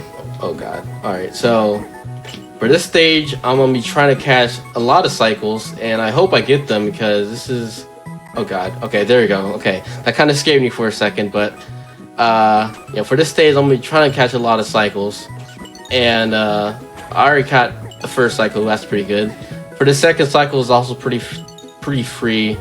Again, try and not kill these enemies because we're being Mr. Nice Guy today. So for this cycle, this is gonna be kind of tricky. I want to stay quiet for a bit. All right, it's a little scuffed now, but I think I should be able to make it still. If I don't, then that's okay, because this cycle at the end is like really tricky. It's, I think, almost, I don't want to say frame per, it's just really hard to get. Yeah, I barely missed it, or barely made it, or yeah, missed it. I'm sorry, can't English right now. But yeah, that's about it. Nothing you can do about it. Just try to have the best movement as possible for that one stage to get fast cycle. I'm finding it kind of interesting that, you know, you're making this grand sandwich, Patrick, but also you're like picking up hamburgers midway through the levels. What okay. Like, because you've got so many hamburgers, imagine just stacking all of that up and just being like, here's your sandwich. Oh, okay, so I kind of neglected the lore for a bit, but yeah, so we already have made the sandwich for Mermaid and Barnacle Boy, so that's all done and deal with now. But like right now, we're trying to like get them some appliances for like their beauty and health and stuff. So I just got them like a loofah. I'm getting them like a mud pack right now. I forgot the first day. Oh yeah, it was kelp cream. Yeah, like okay. I'm just getting them a lot of like health stuff at this point, because you know they gotta try to stay healthy. You know, I don't know if there's like COVID in SpongeBob world right now, but you know, trying to stay healthy, because you know that is really important. The sponge has got to eat. Yeah, man. But yeah, lava field, very hard or very annoying stage, I'd say, because of the next part coming up, because there's gonna be fire coming out the ground, and like the hitboxes are like unusually big, so I'm just gonna try to play it safe here, and again, not kill these enemies because we're trying to be too cool. All right, so this boss pretty straightforward. It's like plating in like a robotic fish or something, and whenever he charges at us, we're just gonna hit him. Pretty easy. Dodge all these stuff right here, and yeah, that's about it. I kind of messed up my positioning because I don't want to be like off screen when he's charging at me. Or okay, but it's still works nonetheless. But like, it's best to know when he's like about to charge at you, even though it's like a set time. It's not really random about when he charges at you. I'm enjoying this mix of sort of like, I think they're trying to go for 3D, like for most of the art, but you know the backgrounds are more, you know, traditional platformer of the time, but with the added 3D elements here and there. Because yeah, the enemies, you can tell that they're pre-rendered, almost sort of Donkey Kong type. Yeah, no, I know what you're trying to say. Like again, this was also a PS2 game, and if I recall correctly, they took some of the assets from there and tried to put it on the Game Boy version. You could correct me on that to those I don't know, Supersponge enthusiasts. I don't know, but if I recall correctly, that's what they were trying to do.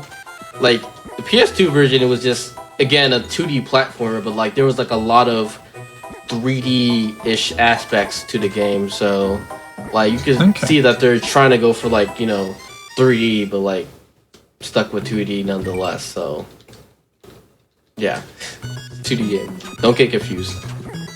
All right, so we already got them their like appliances and like health creams and stuff. So right now we're just trying to get their clothes now, because somehow their clothes got lost in time. I don't know what happened to that. Like put the wash on Rewind, but you know somehow they're in. Yeah, just put it on Rewind, and next thing you know they're like in like 15th century or something. I don't understand. Just watching for real. Alright, so Kelp Zoic Jungle. This is actually the first and only stage where I get to use an upgrade, which is the bubble. If you notice throughout the earlier part of the run, like I've been avoiding using the upgrades because either one, they're just straight up useless, and two, it just gets rid of my my pound ability, which is like my ground pound from like Mario or something. But yeah, so yeah, we're trying to use a ground pound for like, you know, because that actually is very useful to lock in our vertical movement. Really. Okay, this dude's gonna try not troll me. Okay, cool. And I missed that bubble. I love that hitbox so much. Oh my god. Oh god. But yeah. So, I'm curious because there's this run, there's the pacifist run, and then there's also any percent. And I think if I remember correctly, having a look at your times on the leaderboards, which are very impressive, where like they're quite similar time-wise. I know that we know sort of pacifist is you're avoiding killing any enemies, but how does that affect effectively the any percent run? Mainly because enemies are just kind of in the way, if you know what I mean. So like it's just faster to just kill them and just keep going on while taking the D-boost, which, you know, loses a little bit of time. Like I think each D-boost loses like about half a second in like the innocent run if it's not optimal. So it's just faster just to kill some of the enemies that's just in the way, and then just D-boosting off them. Okay. Yeah. Alright, so for this boss is probably a huge it looks scary to say at least, but like it's actually not that bad. Okay, I did not know where it was gonna come from. But yeah, this boss is on like a set pattern, so like as long as you're still in like the same place, then you'll know what he's gonna do. And he's almost dead. GG's. Nice. Yeah. Like people think that boss is like super random with like the movements and stuff, but like if you just kind of stay in like the right side of the stage, then he's gonna do the same thing over and over again no matter what. So he may look scary, but like he's pretty nice. Alright, so now unlike Sandy's stage, we're going down in this stage, so like nothing else can be said, just going down, because we're going to rock bottom, because you know, Merman and Barnacle Boy feeling kind of hungry again, so you know, gotta get them some candy. So right now, oh god, okay, I thought that was gonna like boost me back up. it can happen. Like these spike balls can boost you back up on the platform and loses like 10 years. So yeah, but as I was saying, we're gonna get some candy for our boys, and to do that, we're gonna have to collect some doubloons. Still something from the Flying Dutchman, which wink wink we might see later. I don't know, but not trying to spoil anything. But yeah, we're gonna rob some dude. I'm sorry, but don't stealing's bad. Don't steal. Just saying. Don't worry, we had Luigi's Mansion last week, and Luigi was just taking everything that he could. So I feel like that darn Luigi. Dare I say that there's been a theme with recent going places that we don't condone it unless you have to do it in a video game. Right. Of course. Right. I actually never played Luigi's Mansion before. I meant to play it a while ago, but I guess never got into it. So it looks very fun though, because playing Luigi, and Luigi is a very cool guy. So he's the epic one. If that's something that you are interested in, all of the hotfixes get re-uploaded onto YouTube on Games Done Quick. So if you fancy seeing last week's Going Places, which had Luigi's Mansion and Gabble's Scream, which is a very strange PlayStation 1 Japanese exclusive game about a flying shoe, you should definitely check that out. So yeah, our YouTube channel. I do like shoes that fly, so I gotta check that out.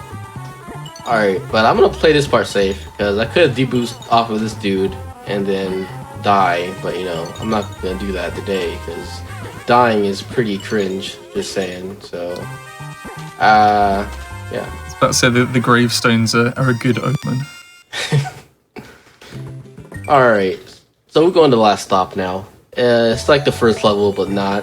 It's just a big bottomless pit, so not trying to fall off, get ratio plus L, and get plundered, just trying to stay alive. R.I.P. Bozo.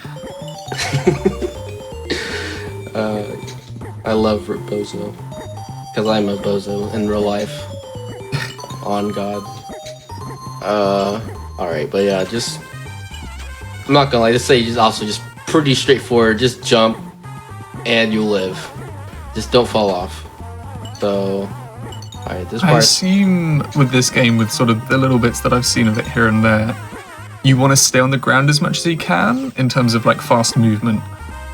Yeah, mostly. I actually don't think. I messed up the first hit, but yeah, I don't really think jumping really does much. It feels like standing on the ground is faster, to me at least. There is still much to be done with this game. I know in the future, as a future goal, I'm gonna try to get like an 18 in this game, because it is definitely possible. It's just this game has to be very optimized to get the 18. And I think I can get it if I remember. I still my best is like 1850 for this game or something. I had my splits deleted for some reason, so I don't know what my actual sum up best is, but it is possible to get below a 19. Like the world record is like a 1927 by me, and it's very definitely possible to get like save off those 28 seconds. I was about to say, I'm sure you can get that summer best back very quickly. Yeah, I haven't been grinding out this game for a long time, or in a while, I should say, because I've been playing Sonic. Because Sonic is also a pretty cool guy. I'm pretty okay at. By the way, shout out to the Sonic community. Very cool people, and you should definitely pick up a Sonic game. We'll teach you everything. And I think I missed the cycle. Alright, that was kind of weird. But alright.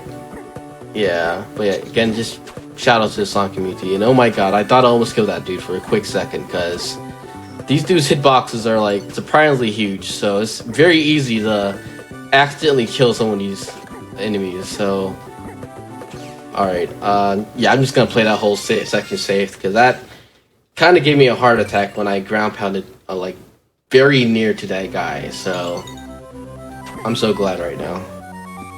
Alright, I'm so glad. But yeah, by the way, this is like the end of the game basically. We're in like the last world, and this stage is like pretty free. Just literally hold right and jump, and you win. Like this stage is like pretty free. If you want to do an IL this game, you'll get world record very easily. I'm just saying.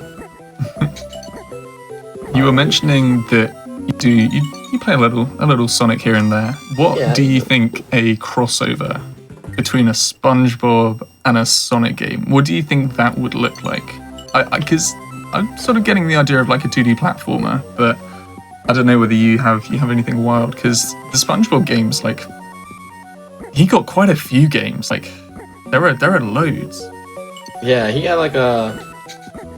like the first SpongeBob game I can think of is like a Game Boy game, and that was like back in the early 2000s, I think. Oh god, and like that was the earliest, and then like they just kind of popped off after that. Like they have like a couple PC games like for like Windows or something, and then they got some GameCube, obviously, with the Battle of Bikini Bottom. Forgot what else, but oh god, this is actually kind of scary. I'm probably gonna die here, or not. Okay, I'm super glad. Oh my god. Okay. Right. Oh my god. All right. The spacing, I guess. Oh no, I guess I'm a god after all in this game. I'm playing. I'm okay at this game, but yeah, I don't know. Like there's a ton of SpongeBob games out there, surprisingly. So, as for a Sonic and X SpongeBob game, that'd be very weird because, as you know, Sonic cannot swim, and he'll probably just die instantly. I'm just saying. So, Oh yeah, that is true. As much as I would love that to happen, I don't think it's gonna happen at all.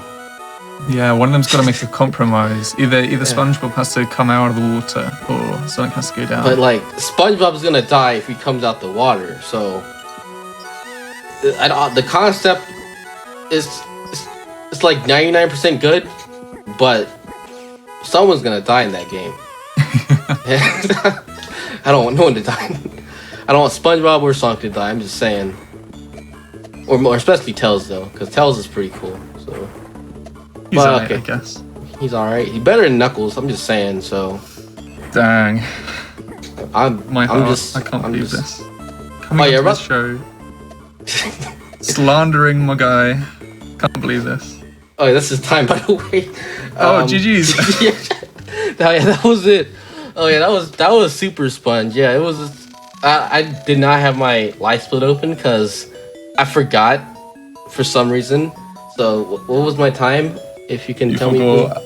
I believe your time was just sort of near the 21-minute mark, just under 21 minutes. 21? Alright, yo, sub 21, that's what's up.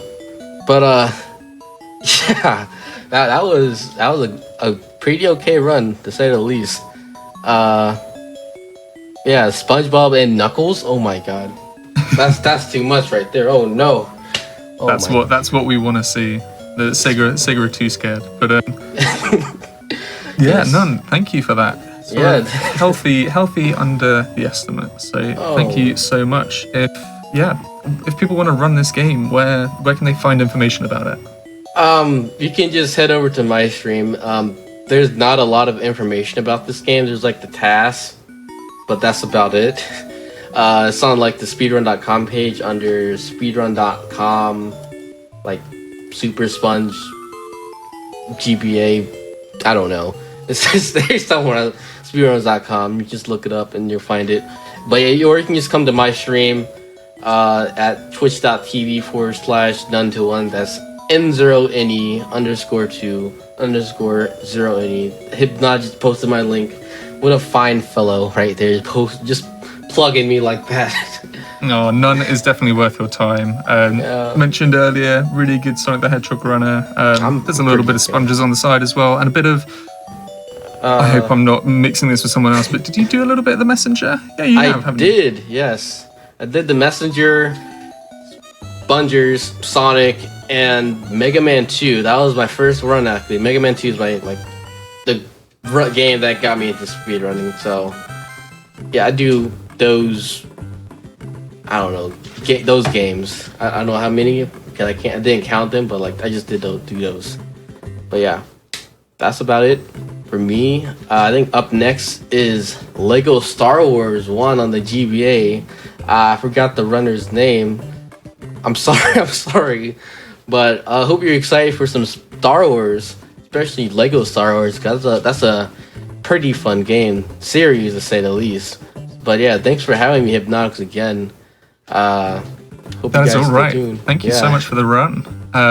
But yes, none is right. You heard him. You heard him correctly. We are going to be having Lego Star Wars on the GBA next. That is going to be courtesy of Jank Pickle, and you might recognise a voice from yesterday's show on What's Faster. But that is for when we get there. But in the meantime, we're going to have a little break. We're going to have a little jam session, and yeah, There's some jams give you an going opportunity on. to Alright. have a stretch and hydrate, and we will be back very shortly, so do stick around.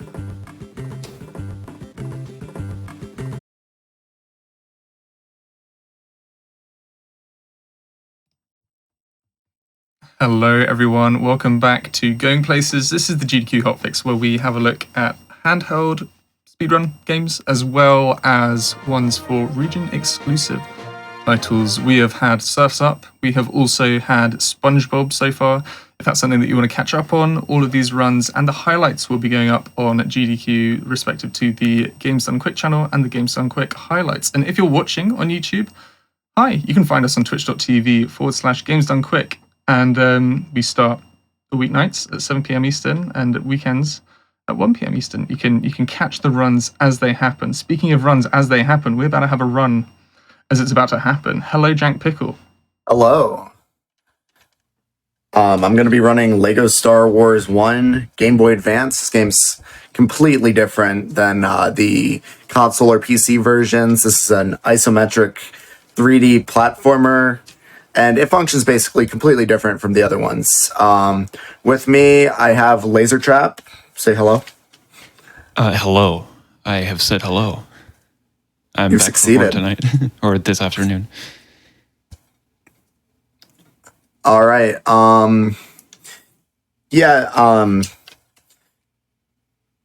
Time just starts when I when I select story on this. Let's see here. I gotta make a new save file for this. Are you ready to start? I'm certainly ready. Is Laser Trap ready? I'm ready. Awesome. All are, right. are you ready, Jank Pickle? I suppose so. Let's just go for it. Alrighty, count us in. All right, let's go in 3, 2, 1, go. Good luck. All right, I'm gonna start with episode 3. In my runs, I start with episode 3, even though it does save a little or loses a little bit of time to menuing. It's a lot harder. And indeed, And- straight away, they're out of bounds. Yeah, there are a lot of clips and skips in this game. Basically, any corner you can kind of just do that. It doesn't always look the way it does, though, because, like, you can do it on, like, a lot of convex corners, but the collision isn't always where the game tells you it should be. There's, like, these weird invisible chunks that sort of interlock at a weird spot, and you have to get into the middle of that and wiggle back and forth, as you'll see a few times, just a few, in this run. And then Yeah. from there you can, like, clip through the seam in the middle. So I just did a section with Anakin. Now I'm R2. I've tried finding skips for this, but I don't think there are any past what I already do. Basically, Anakin is stuck in the elevator, so R2 has to free him. I think Obi-Wan's here in the movie, but he's nowhere to be found in this level. Alright. So I'm going to be swapping back to R2. We're going to have the first demonstration of a clip, one of those corner clips with R2. I think they're a little harder just because of how R2 actually moves. He stops weird. He's So also I'll pretty be showing fast in that this in game, a sec. actually. I've recently just changed the route a little bit to take advantage of that. All right, let's see where the droids are. Oh wow, I just killed all of those. Yeah, a difference in this game is that R2 can actually attack with like mines that you can lay down as R2. And here's the R2 clip. Let's see how it goes. Not too bad.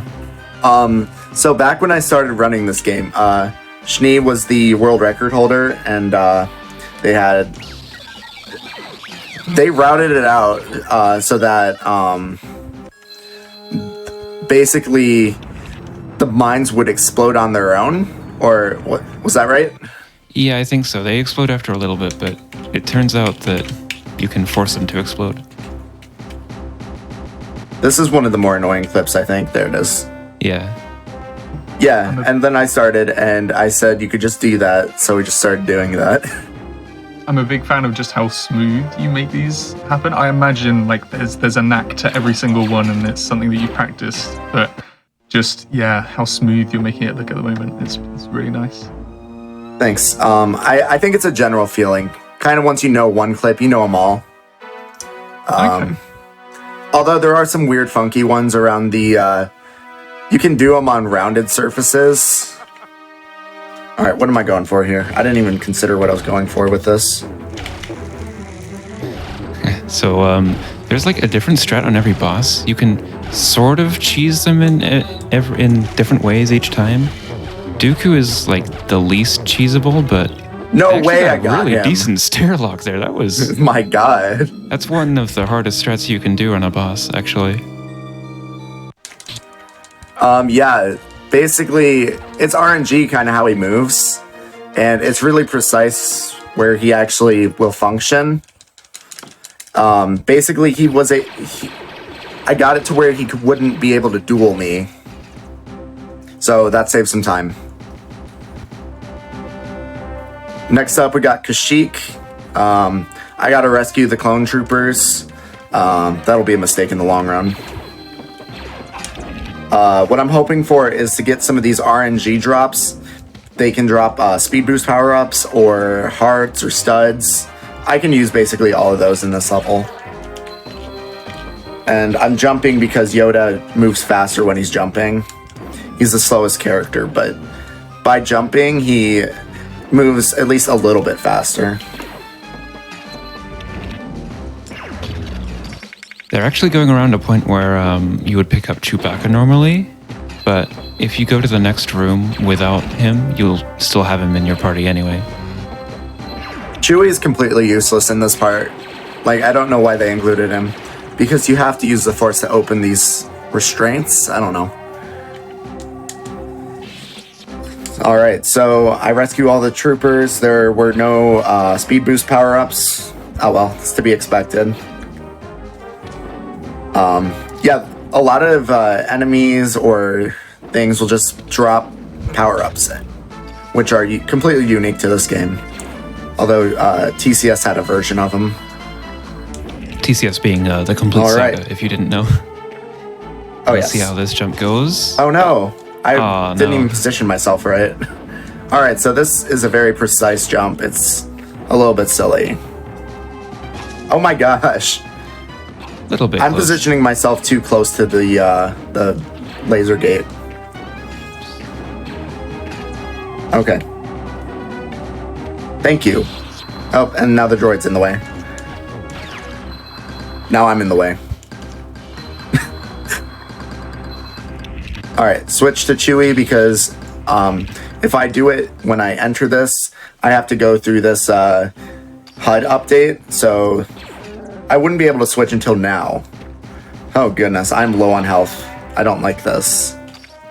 So, I think now is probably a good time to mention the health system in this game, huh? Yeah. Back to the beginning. Yeah, so there you see, if you die in this game, you go back to the beginning of the room. There are things like revives you can purchase, which is what we like to do in I was this going stage. for it in this next room. Yeah. I was that close. Now I have one. But That would have been during nice to this have. entire canopy section, which is like 2.5 minutes long, would you say? Probably. I don't know. I just go off of vibes. It's just very, very long, and you can get right up to the end of the canopy section, and if you die in the last bit, you have to restart the whole thing. So This is actually a really brutal Lego game to run, and it's already different because it's all isometric. The health system is really wacky. It gives you a lot of hearts, and thank goodness for that, because episode 3 has some real enemy spam. Those are the most powerful enemy in the game. You'll see another one here. Basically, they can do over 2 hearts of damage of 7. So you can time your jumps to get over it. For a while, we were just kind of damaging them from a distance, but I'm pretty comfortable just jumping over them at this point. So basically, all this section is just running past all the enemies. I think I'm almost at the end. I think it's the next room coming up. You'd think I would know the run better than I do, considering it's my main speed game. Alright, and that's the level. Nicely done. Alright, so that's our status screen. It's come up a couple times. Basically, you don't want to collect too many studs or kill too many enemies, or else it'll give you a rank, which takes longer. It takes longer to count down. So we don't really route around it that much, but it is minorly inconvenient at times. This part doesn't really happen in the movie. I don't know what this version of the game was delayed so that or I don't know if this was the reason why, but it was delayed and they had longer to work on it. So they had a more accurate representation of the movie, but they still went ahead and made a section with R4 in episode 3. After, I think at this point, he's already blown up. I think he was blown up on the Battle of Coruscant. So now I have to rescue him.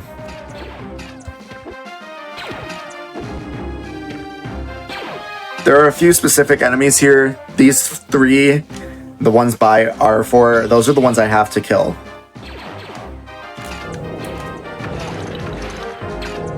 Oops. Was that it? Yeah, it was. Okay. There are also these special attacks. So Obi-Wan's got this special force attack that sends out these waves that are quicker at killing enemies. But you may notice that the lightsaber at the top of the screen under their hearts is shrunk. And that goes down every time you use a special attack. Each character's special is different, but it also goes down when you are an astromech droid hovering. So you'll see that here with R4. Alright. Up next... come on. Nice full health refill there. I pick up a safety heart / force fill. I call it force. Now I'm going to do a blind fly to try and get to Obi-Wan quicker. I don't like how long I held down, but that's fine. There we go. Yep, so I made it to Obi-Wan that much quicker. Before we were just kind of waiting, but that's much quicker.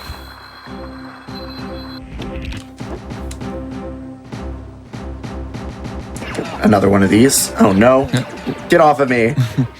I got caught 3 times. Yeah, this is going to be a really inconvenient time to get hit. Utapau is, of course, where Obi-Wan fights Grievous. But to get to Grievous, first we're going to clip out of bounds. Hopefully. There we go. Eventually. There we go. And the Grievous There's another fight way in of this doing game it. is really difficult. Yeah, there is another way of doing that, but it's more complicated, and maybe we don't need to talk about it. Yeah, so this is Grievous. You can stun lock him, but he sends these waves of super battle droids after you first. So I'm going to do a little skip where I kill his super guards or whatever. I don't think they're ever green in the movie. No, the green ones just take an extra hit in this game. They take 4 hits, whereas the regular ones take 3. Alright, this might not be too bad because I got him locked. Alright, let's see how the Grievous lock goes. Oh, goodness. Okay, so the Grievous lock is a rhythm thing rather than mashing. And I'm gonna... Oh, I had the sword power up. Ooh. I was hoping he would stay locked behind the platform, but he didn't. He didn't cooperate. Yeah, this fight's pretty heavy on RNG if you go for this strat, but I like showing off all the possible strats at a marathon. This is an invincibility power-up. Yeah, that is kind of correct. We like those. I mean, if I were you, I wouldn't even spend time on the other supers right now. It won't last long enough, I think. Oh, okay.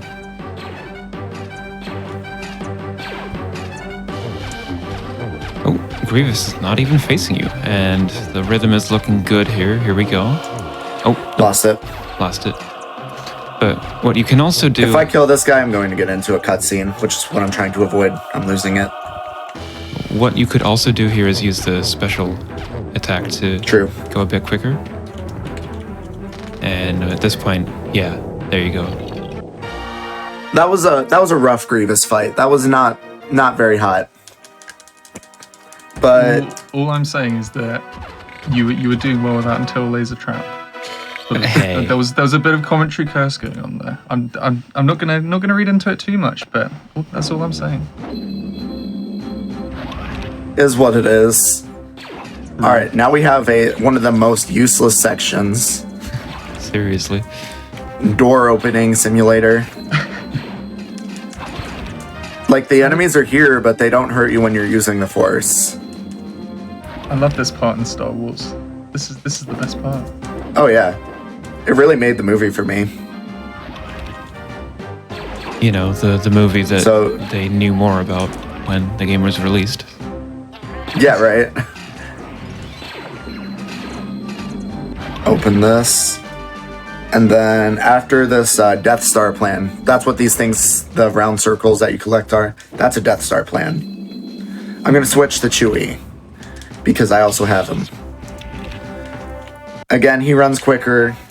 I'm going to try and get this clip. This one's really... Oh. I was about to say, it's really awkward. But I got it. Where their collision is. Oops. I always forget which way to go on these levels. They all look the same. And once again, they've picked up a revive so that if they die at the end of a long section, they'll go back. This is basically 3-2, but backwards. And with a lot of clone spam. The first clip they did was actually skipping the cutscene that says Order 66. So, unfortunately, it doesn't skip the clones spawning in as well. Now that'd be easy. Alright, so this is the first room where I have a tree clip. I just kind of wiggle my way out. Yep, see how I got the jitter there? That's how I know I can just wiggle my way out. And then the room immediately after is the exact same clip. They reuse their assets, so I'm going to reuse my tricks. Oh no. Just using some funky, like, invisible corner collision there to go straight through. Yep, that was pretty good. Tree clips can be really awkward. Now I'm going to go back to this area. There's a barrier on the other side, so I can't just walk over there. Have not been able to find the fabled barrier skip. You actually have Switch quite a lot to of health Yoda. for this section. Yeah, I do. Usually I'm like, I would have lost my revive by now.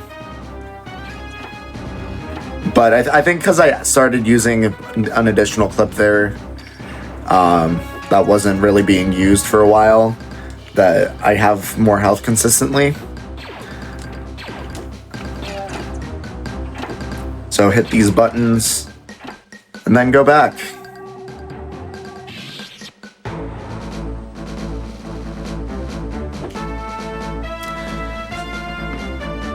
Alright, so now we just walk through the laggy corridor. This is slower than the game is supposed to run, I think.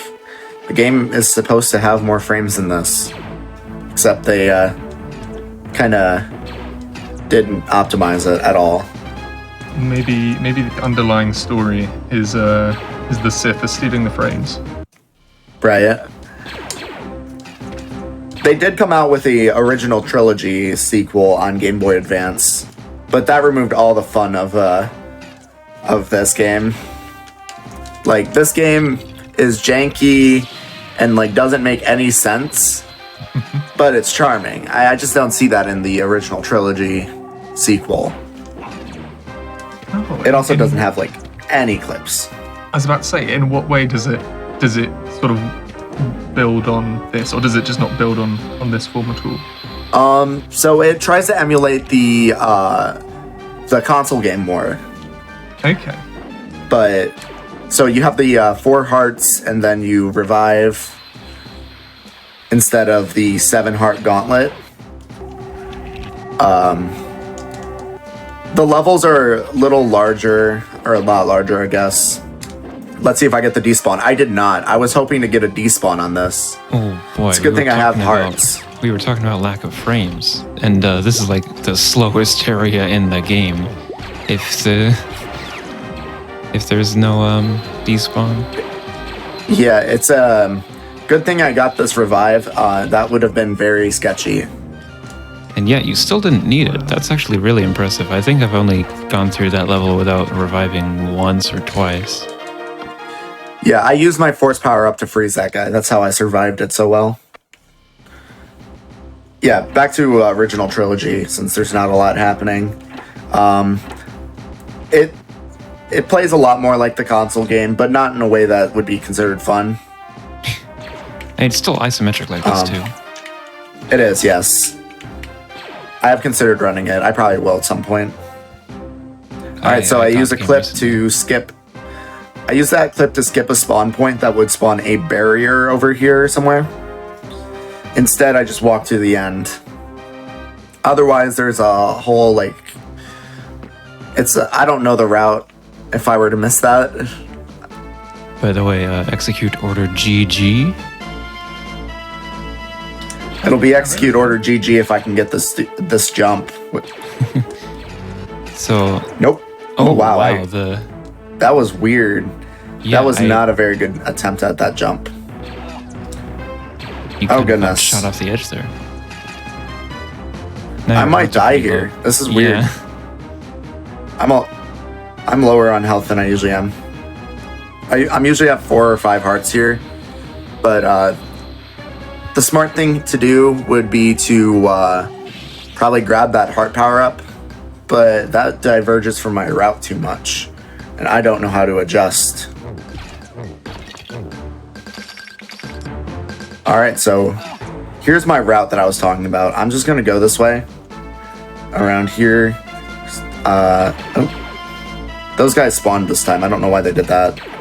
Huh. That's usually the crash point right there. Usually it just skips the, this... Ooh. That was sketchy. Okay, you die in one more hit, but you should be good now. There's one last kind of sketchy out of bounds clip here, because the collision is once again really not where it looks like, but then you can jump up and into the end level zone. There we go. Nice. Whew.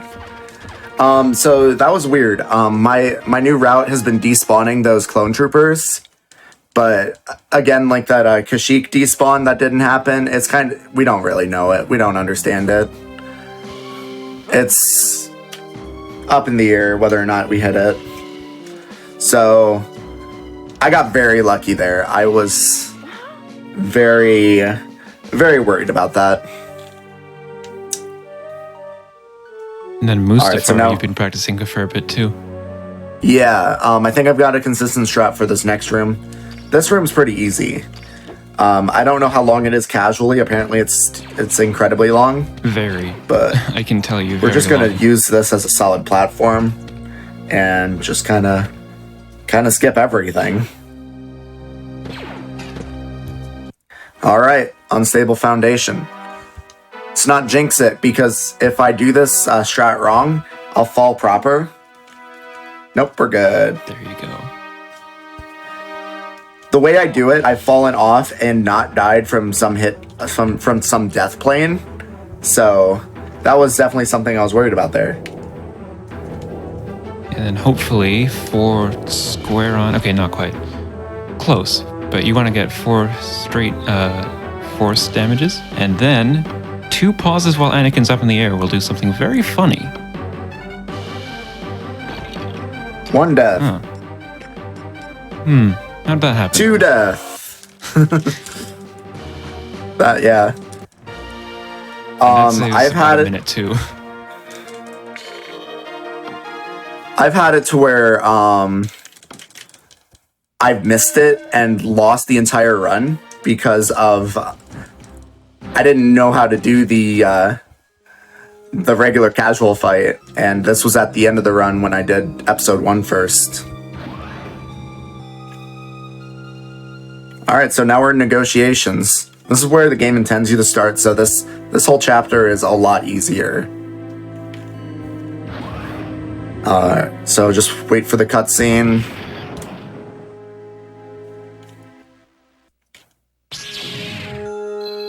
Okay, and now I'm going to clip on this corner door. This was such an annoying reset point. Back when we did that. Like, maybe we should do episode 3 first. And this was before we started clipping in that corner. The out of bounds also looks a bit funny, by the way, because like there's different layers of the level that don't always show when you're out of bounds. So Piccolo was actually under the level for a really long time there. Some levels are very iffy on how they handle their out of bounds, because there just will be parts where you just fall through, or even worse in the level coming up here, you can just get stuck. Like, it tries to put death planes everywhere, but it fails at points. So now we're just kind of going through the level casually. I'm glad that the developers managed to emulate, the sometimes not very accurate shooting from the droids. It's the true Star Wars experience. You'll be trying to practice the Kashyyyk jump, and then you miss it a couple times, and you want to reset, and that's when they won't hit you. They won't hit you when you want it. Oh dear.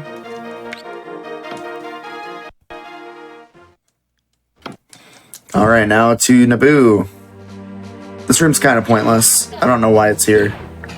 It's used later in the game. Well, it just has to be easy for the moment, right? Because it is technically still the beginning of the game. So they just want to make sure you can jump over a couple droids. All right, now we got to save Jar Jar. Jar Jar Question makes mark? noises. Question mark? Exclamation point. That's how they handle their cutscenes. And he says, blah, blah, blah, blah.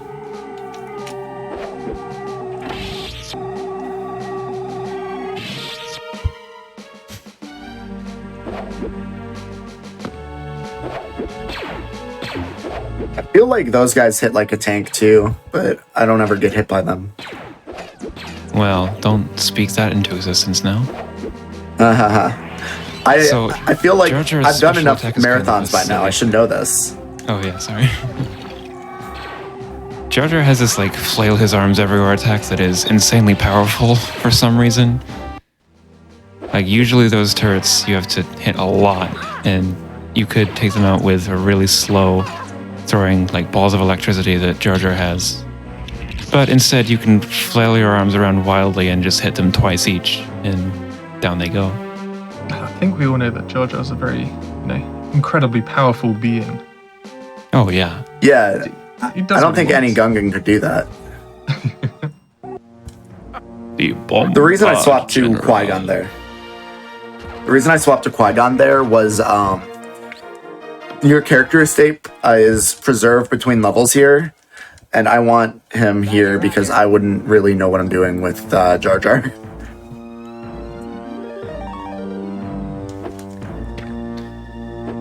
And I have a setup for this.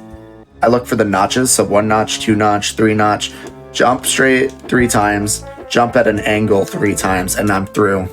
Before I was just going off of vibes, kind of just trying to do it without dying. But now I have a consistent strat. It's probably the wackiest out of bounds in the game though, and like one of the most inconsistent if you don't know what you're doing for sure. They're not just help, but sometimes you can hit like a tiny invisible wall that ends up messing up absolutely everything. Yeah. I don't know what they were doing when they were programming the collision. All right, quick skip there. If I mash select, I can instead skip the character swap animation and go straight to the menu, because it would want me to be Padme there.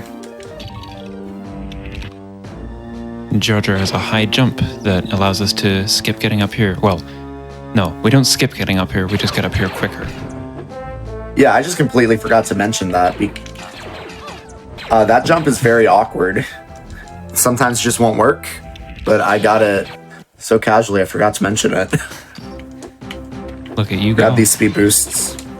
Yeah, so we never actually got to see a speed boost earlier, but this is what it looks like. That one is in a consistent spot. However, you can sometimes randomly get it from an enemy drop or container drops. Oh no, I'm losing it. Uh-oh. I'm losing my speed boost. I wanted that. There are a couple of things you can do to manipulate drops. Like earlier in Kashyyyk we didn't mention, but Pickle did a jump and a slam to manipulate a gold stud, which is worth 10 in this game. But then like others are just, we haven't solved it yet. I'm fairly certain that RNG manipulation is out of our hands. But I just haven't put in the effort to solve it. I did a little bit of a skip there, switched to Jar Jar to use that crate to jump up here instead of using the force to move a platform. It saves a couple seconds. And the story is basically that we're freeing the Royal Guard so that they can get out of here on the starships. This Is game that what we're actually doing? puts, yeah, I guess so. But like this game actually puts Escape from Naboo and Theed Palace together, unlike Complete Saga, which puts Pod Race in the middle for some reason. But now we're going to Tatooine. Tatooine is like the most basic level in the game, with 2 out of bounds clips. That one's pretty simple. The second one has like more of a learning curve, but it's easy when you know how out of bounds actually work. Yeah, if you haven't caught on, this game is structured completely different to the original one, or the PC version. This chapter, this movie only has 3, or sorry, this one has 5. Episode 2 has 3 levels, but Revenge of the Sith has 6? Yep. Is it 6 or 7? Okay. It's 6. Yeah, they kind of gave up on episode 2. Just like the writers. Yep. It's called Attack of the Clones, and there are no clone troopers. We've already seen all the clone troopers we will see in this run because we've already played episode 3.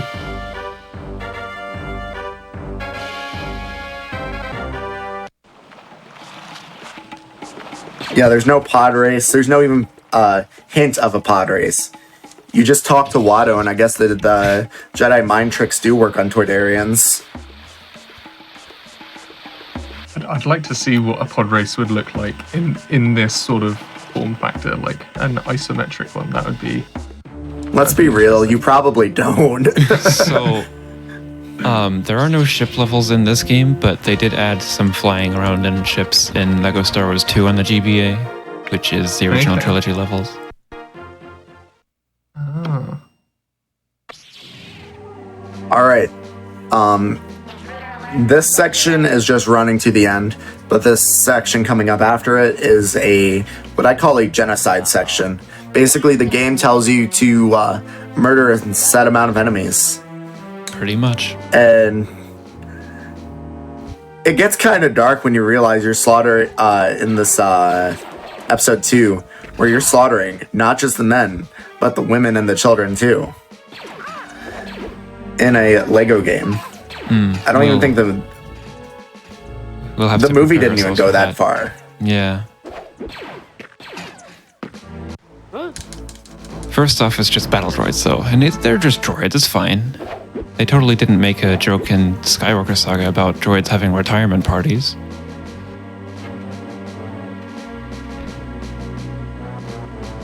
All right, this is probably where you'll see the most. I want studs in case of revive, although I don't usually end up using it.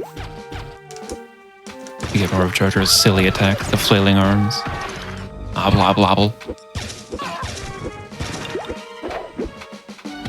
Hey, when I'm not going to gives kill you that guy arms- because they don't like to count the blue ones up there. Sorry, go ahead. I was just gonna say, when life gives you arms, you've got to use them. Got to flail them. And that's how we got the Wii. True. Capitalize on the arm market. And when life gives you legs, you play Sonic Free Riders, like Hypnotics. Oh no! Don't remind me. Don't remind me.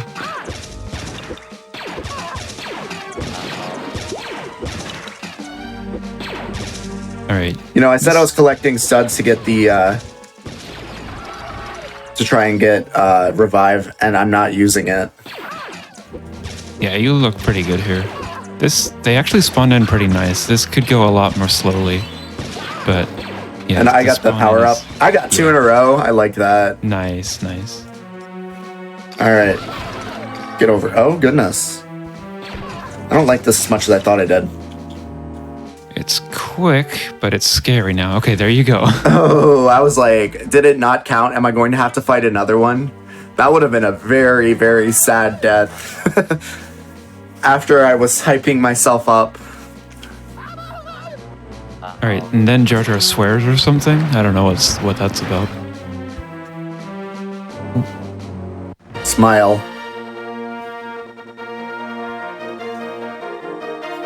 Alright, so now this is just the game rewarding you for doing that. So you can collect studs in a 30-second time period. 35-second.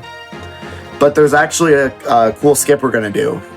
It sets up Darth Maul skip pretty good. So we are going to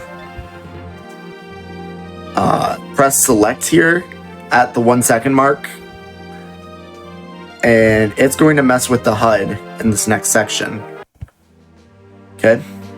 So we wait through this and this. Then we walk forward. Hi, I'm in the front.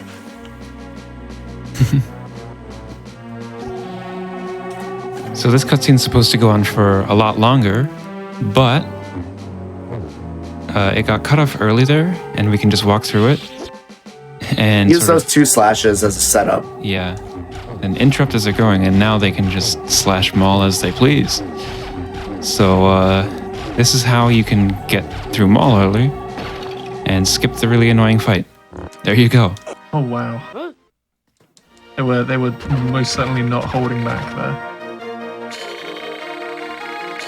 Yep, and just like that, that's the end of episode 1. So we've only got 3 levels left in this run, actually. Ooh. Yeah, this is... episode 2 is the shortest and the easiest. I actually, I set up my background to have, to show my Darth Maul bust, but it looks like it's cut off on stream. I can see it. It's pretty cool. It is pretty cool. I ended up parting out all the pieces to make a Lego Darth Maul. Nothing's happening here. You're going to see this side of the level that I usually skip because Watto's not actually spawned in this time. I don't understand why. They changed his spawn point, but you actually have to walk through this. Grab this heart.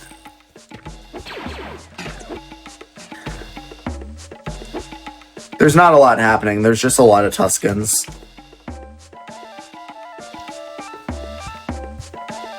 You were mentioning the Lego Darth Maul that you've got. Are there any like other Lego Star Wars sets that you like? Because it was interesting last week with one of our runners. They were talking about Legos and how they enjoyed them. Like, is that something that you enjoy as well?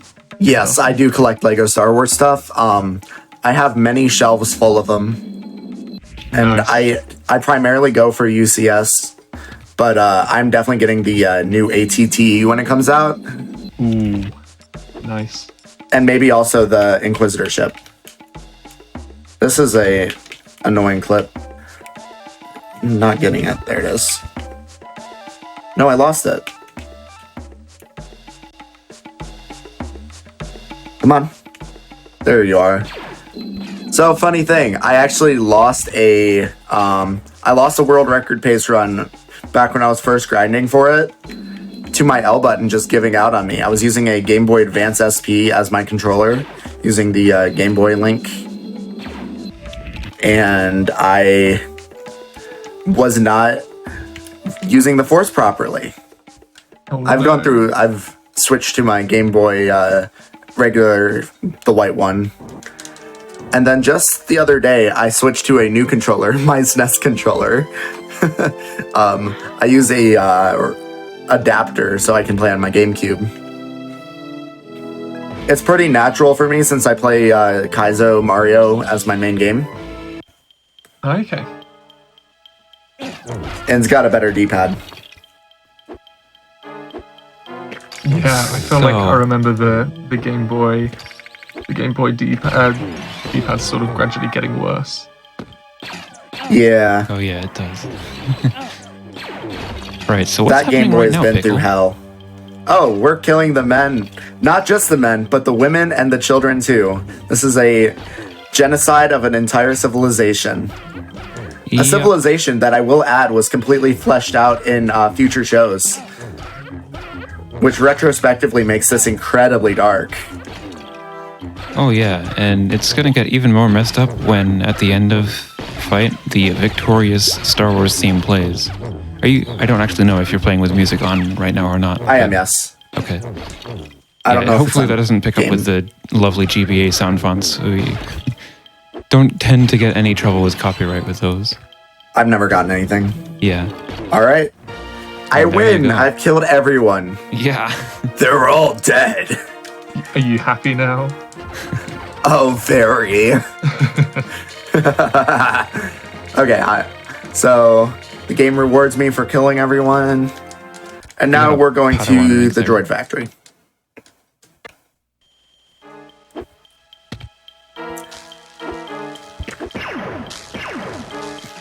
Alright, I do have a little bit of a damage boost strat I go for here. I'm supposed to time these out, but instead I just do this. Oh, that's nifty. Oops, I missed that actually. one. I don't usually use that one. It's a little iffy though, because then... Oh, I got that one. That one's a really awkward one, because it's not even close to what the corner looks like. But now I'm only on 3 hearts, which is a little bit iffy for this next part.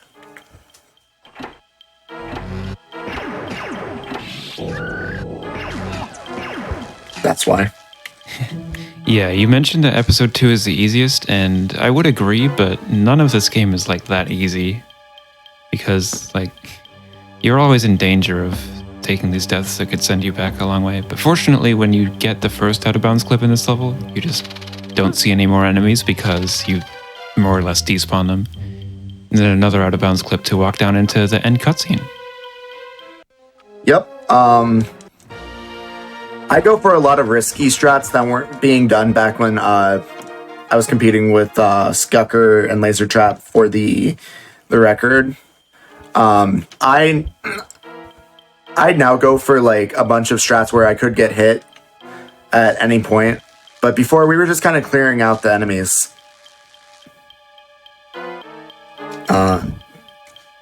And then I just decided last week to go for another risky strat in this level, and I'll show it Yeah. in the next room. Last week when we had our community event Legothon, they showed it off and it was pretty successful. I don't think anything went wrong with it, so I'm expecting big things right here. That's because I used up all the things that could go wrong in all the rest of the run. True. Managed to get underestimated by 10 seconds.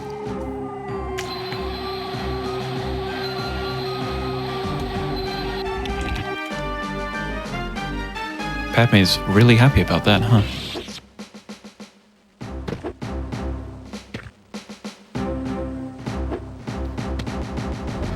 then we'll see if they get target boss. The enemies, we talked about their aim, but sometimes our own aim doesn't go quite as planned. Like shooting directly at those blue targets, but it just does not work. These panels are very awkward. They just refuse to work most of the time. Oops, I'm supposed to go here. What am I doing? Luckily, the panels also work like from the side, which is the thing that other LEGO games don't do. It's like Or from the bottom, or whatever that is. yeah, whatever that is accurate. All right, so next up, this is what I was talking about. Oops, didn't want that. So the plan is, we used to do this clip as Anakin. It is Anakin, right? Or is it Gosh. Oh, man. Okay. I didn't like that. So you go out of bounds, but you stay really close to the inbounds so that you can spawn the rest of the level, but then you still go by the barrier there. And then there's going to be another clip here. R2 is actually pretty useful for taking out the Geonosians, huh? Yeah. But then... R2 is very strong. His bombs do more than a lot of other enemies, a lot of other playable characters. And then a big hover to this platform here. Pretty easily there, actually. Didn't run out of steam. And the final strike, right. do you want to explain that one? Yeah, basically you can throw your sword, your saber, to hit Dooku, and that, for whatever reason, just screws with his AI. And just a second, you'll see what that does. Obi-Wan and Anakin went down. But Yoda isn't even going to does get nothing. a fight from Dooku. Yeah. Oh my gosh.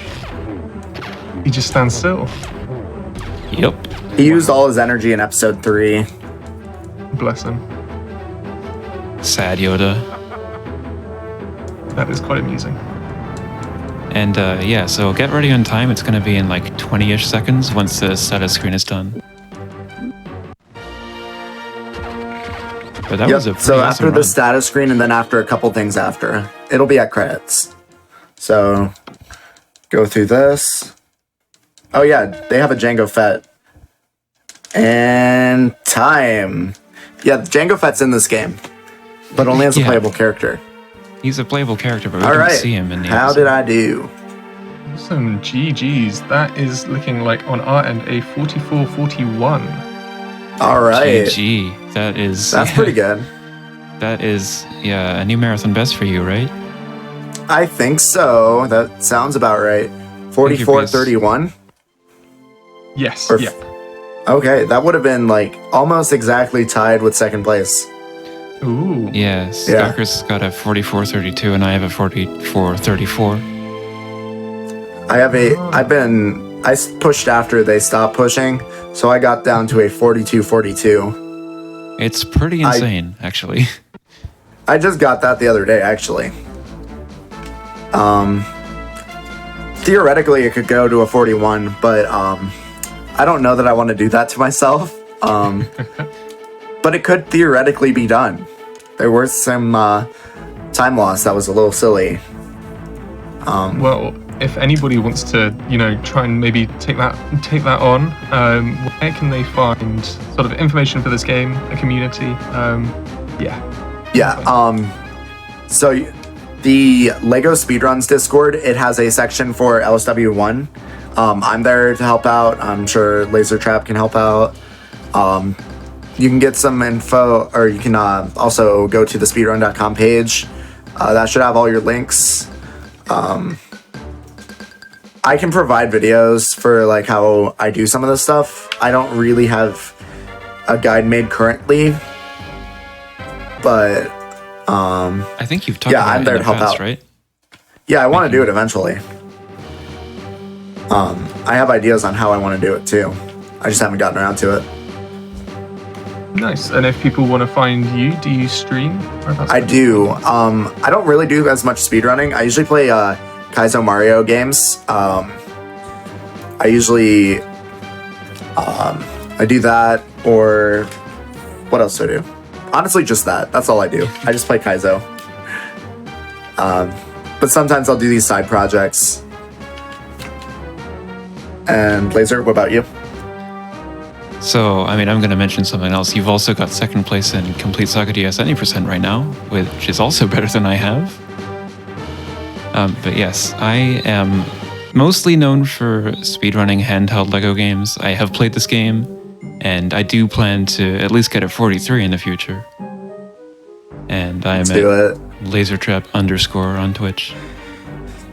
I will say, with TCSDS, I decided to play that for like a couple weeks, and I'm like, nah, I'm good.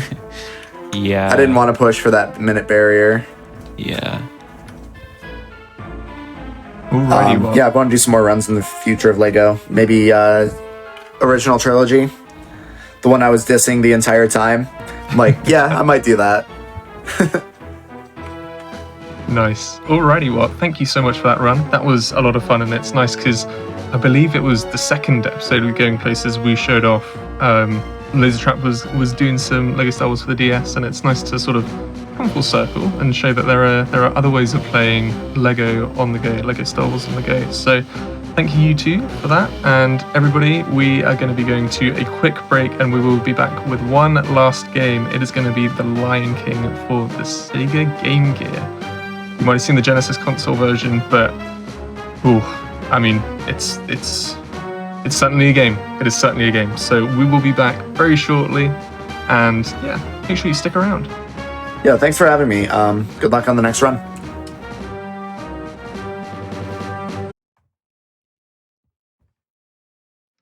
Hello everybody, welcome back to Going Places. You have seen a collection of licensed handheld games for this episode, and we are closing off with a showing of The Lion King for the Game Gear. This is the furthest back that we've gone when it comes to the consoles, and yeah, this is a 1994 release. You might have seen the console version of this game. It's fairly infamous at this point, but I imagine the Game Gear version comes with its own sort of unique twists. So Esther Kako is going to be showing us the ropes. Hello. Hello. I'm Mr. Kako. On commentary, I have the wonderful Jimmy Diamonds. And hi, everyone. As Hypnotics mentioned, we're playing Lion King for the Game Gear. There's 3 options for difficulty. We're going to be playing on Prince. Big difference between Prince and King are lives and health that you start with. And Cub only actually gives you half the game. Yeah, it seems to be a bit of a common thread with a lot of Mega Drive Game Gear games that you play on the easiest difficulty. You're only playing literally half the game. So I'm glad that was very, very happily petered out as we got further into gaming generations going forward. Esther, how are you feeling about this run being demonstrated to all the lovely people here watching at GDQ? I'm feeling good. I'm hoping it goes well. I'm sure it will. Right, Hibby.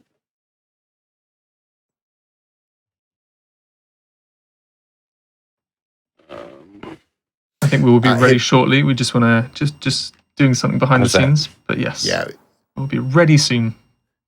Technology is important as well as all the fancy tech checks. But yeah, that's exactly right. This game released at the very, very end of 1994, based on, of course, The Lion King. Who would have expected that? That's not a shock in the slightest. Released on like 1,000 different consoles, and as Hibby very happily mentioned, excuse me, it is notorious for its difficulty. However, we are going to be seeing Esther rip and tear through this game because that's what lions do. They have big claws, they have sharp teeth, they will rip and they will bite, and it's going to be hilarious to watch. Indeedy, we are ready to go as well. So, Esther, you can take it away. You can count us in. Okay, and we'll go 3, 2, 1, go. Good luck. Thank you. Okay, starting off in the Pride Lands, you are going to see tiny little Simba jumping, running, collecting little bugs, grabbing onto these little rocky outcrops and flipping around at the speed of sound. Just like all video games, it is a Sonic game at the end of the day. You are going to be noticing that Esther is making very short work of this game. picking up the different bugs actually have different impacts. He's picked up a diamond there, we'll get to that in a second. So if he picks up a ladybug, that gives him extra health. Top left corner, you see the little spirals, a big drop there, that's not a problem. We're going to catch back up in a few seconds time. So spirals, top left corner, that is your health. If you pick up a horn beetle, that will allow you to one-shot the next enemy that you attack. That comes very, very useful as we are going through the game. So we've just picked up that horn beetle there. We're about to get onto a first boss, picked up a checkpoint there, Skewy. So we've got the hyena here, so he's going to be jumping around, jumping back and forth, getting the hyena tired out, because of course we know that hyena's biggest enemy is exhaustion, and then he just killed the hyena. One kill, one hit, one kill, straight down, happy days. That was nice and easy. And collecting the diamond during the stage, you do encounter these bonus stages. But Esther's going to use a really, really straightforward strat. He's going to stand to the far right. That's all he's going to do. So he's not going to be able to get hit too much by the things that are falling.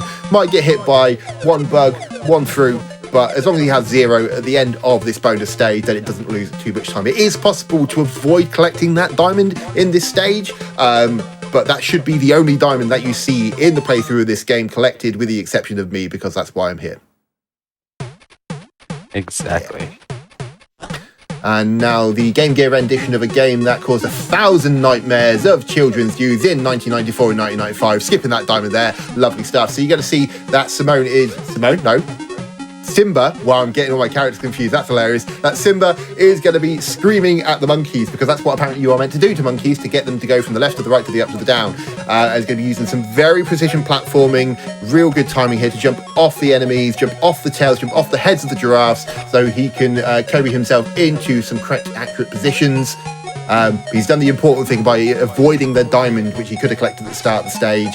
He's also going to sometimes use, as he is dropping from a great height, some animation cancelling. So if Simba, nearly got the name wrong again, that's funny. If Simba hits the ground without any animations going, he's going to kind of do this flattened splat. But if you attack just before you land on the ground, you're not going to actually see that animation, which takes up a bit of time. So that saves a little bit of extra time here. It's all about these little optimizations with games like this. It's not often about giant time saves, but it's about knowing exactly where you can get those little time saves just by shouting at a monkey. Not a sentence I ever thought that I'd say in my life, but it is something I have done today. That's one off the bucket list. I'm happy with that one. Esther, how are you feeling only a couple of minutes into the run? Good. We got that monkey skip there, so that was pretty good. I was worried about that one.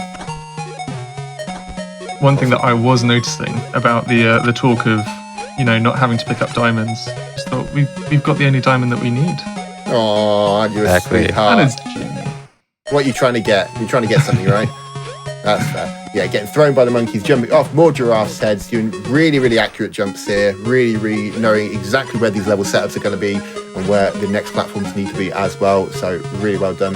Transition to the next part.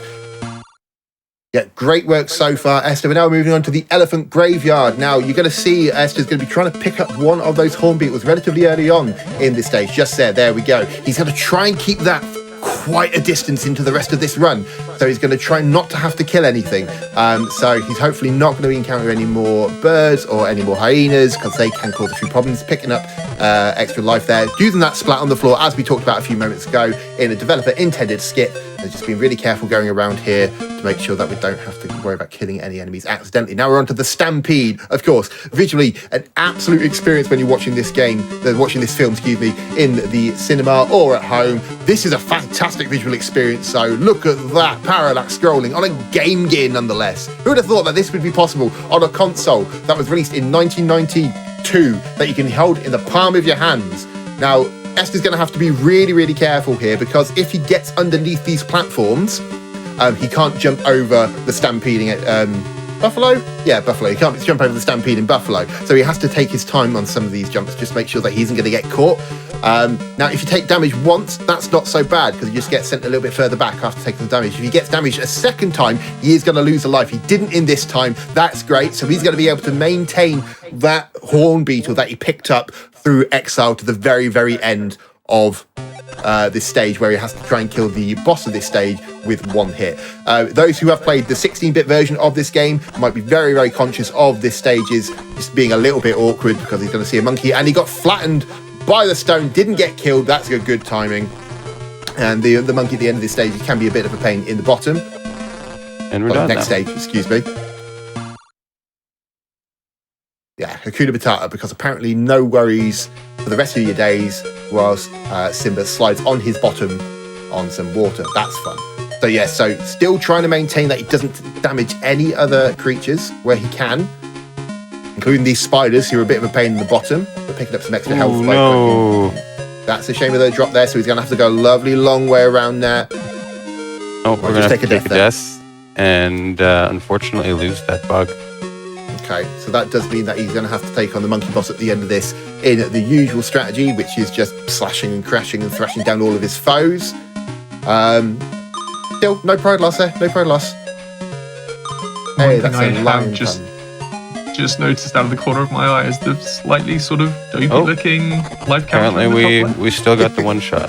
Oh wow, nice! How did that work? That's amazing. That's never happened before. I'm not sure. Normally, that doesn't work like that. So now we see adult Simba here. Now, adult Simba he controls much faster because he's bigger, he's stronger, he's older, he's wiser. But he also allows himself to clip through walls as well using his jumping attack. You know, it's when he's doing that running dash attack, he's kind of lifting a little bit off the floor. That sometimes allows him to get into other parts of the stage and skip through some good chunky bits of the game. So this is where it really picks up. Not like it wasn't easy or it wasn't difficult in the first place. No, not at all. It was rough. That's actually a dog, not a cat, but still. So yeah, just got to get past these spiders. Spiders are a pain in the bum. There we go. We're just going to despawn it instead. Nice one. And we get the one shot with the button. Lovely stuff. And that's why those horn beetles are so important to pick up, because they absolutely wreck through the bosses, and the bosses can sometimes be a bit spongy. Yes, I think it takes roughly about 10 hits. Kill the ape. So it saves quite a bit of time. And you notice that Esther is going to be jumping over lots of enemies just to save the hassle of having to hit them or taking damage boosts where he doesn't need to. So that is very useful. Picking up another horn beetle there, but isn't going to need to worry about using it this time around. So just killed that bat with one fell swoop, jumping over the hyena to the next stage. We're actually getting pretty close to the end of this one, if I recall correctly. Yes, we are almost done. Yeah, so Esther absolutely tearing through this game. So you're going to see him try and clip through the floor in a few seconds' time. See if this works. He doesn't clip through the floor. That's a shame. But there we go. We're going to see hopefully a nice big clip in a few seconds where he's going to zip horizontally. Nearly had it. Just got to be careful with this jump. Trying to zip horizontally through the floor. There we go. Beautifully done there from Esther. And now we are coming up to the most anticlimactic boss in history. Gonna jump over. There! That's time.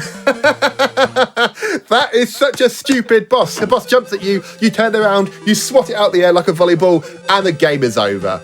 Excellently done there. What an amazing final boss.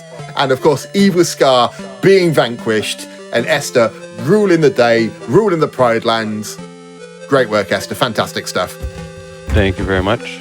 No, that went really well. Couple little hiccups, but nothing that wasn't recoverable. Yeah, the time that we got on our end was an 8:26, which, considering the estimate was 15, that looks. I wanted to give myself a little bit of buffer, just because I haven't picked it up in a while. So just in case, I had some unexpected deaths in Stampede. That one can really get you if you try and take that one too fast. So yeah, Stampede can certainly leave a few tears of a lion going through. But no, fantastic work the rest. A really good job. Really did Stampede with absolute aplomb. Beautifully done. And just getting that boss with that last little backhand just to say, no thank you, Scar, not today. You haven't got a lovely bunch of coconuts. No, sorry, Bob. Really good stuff. Yep, no, that went pretty well. Alrighty, well, thank you so much, you two. Esther, if anybody wants to find you where you stream, whereabouts can they find you?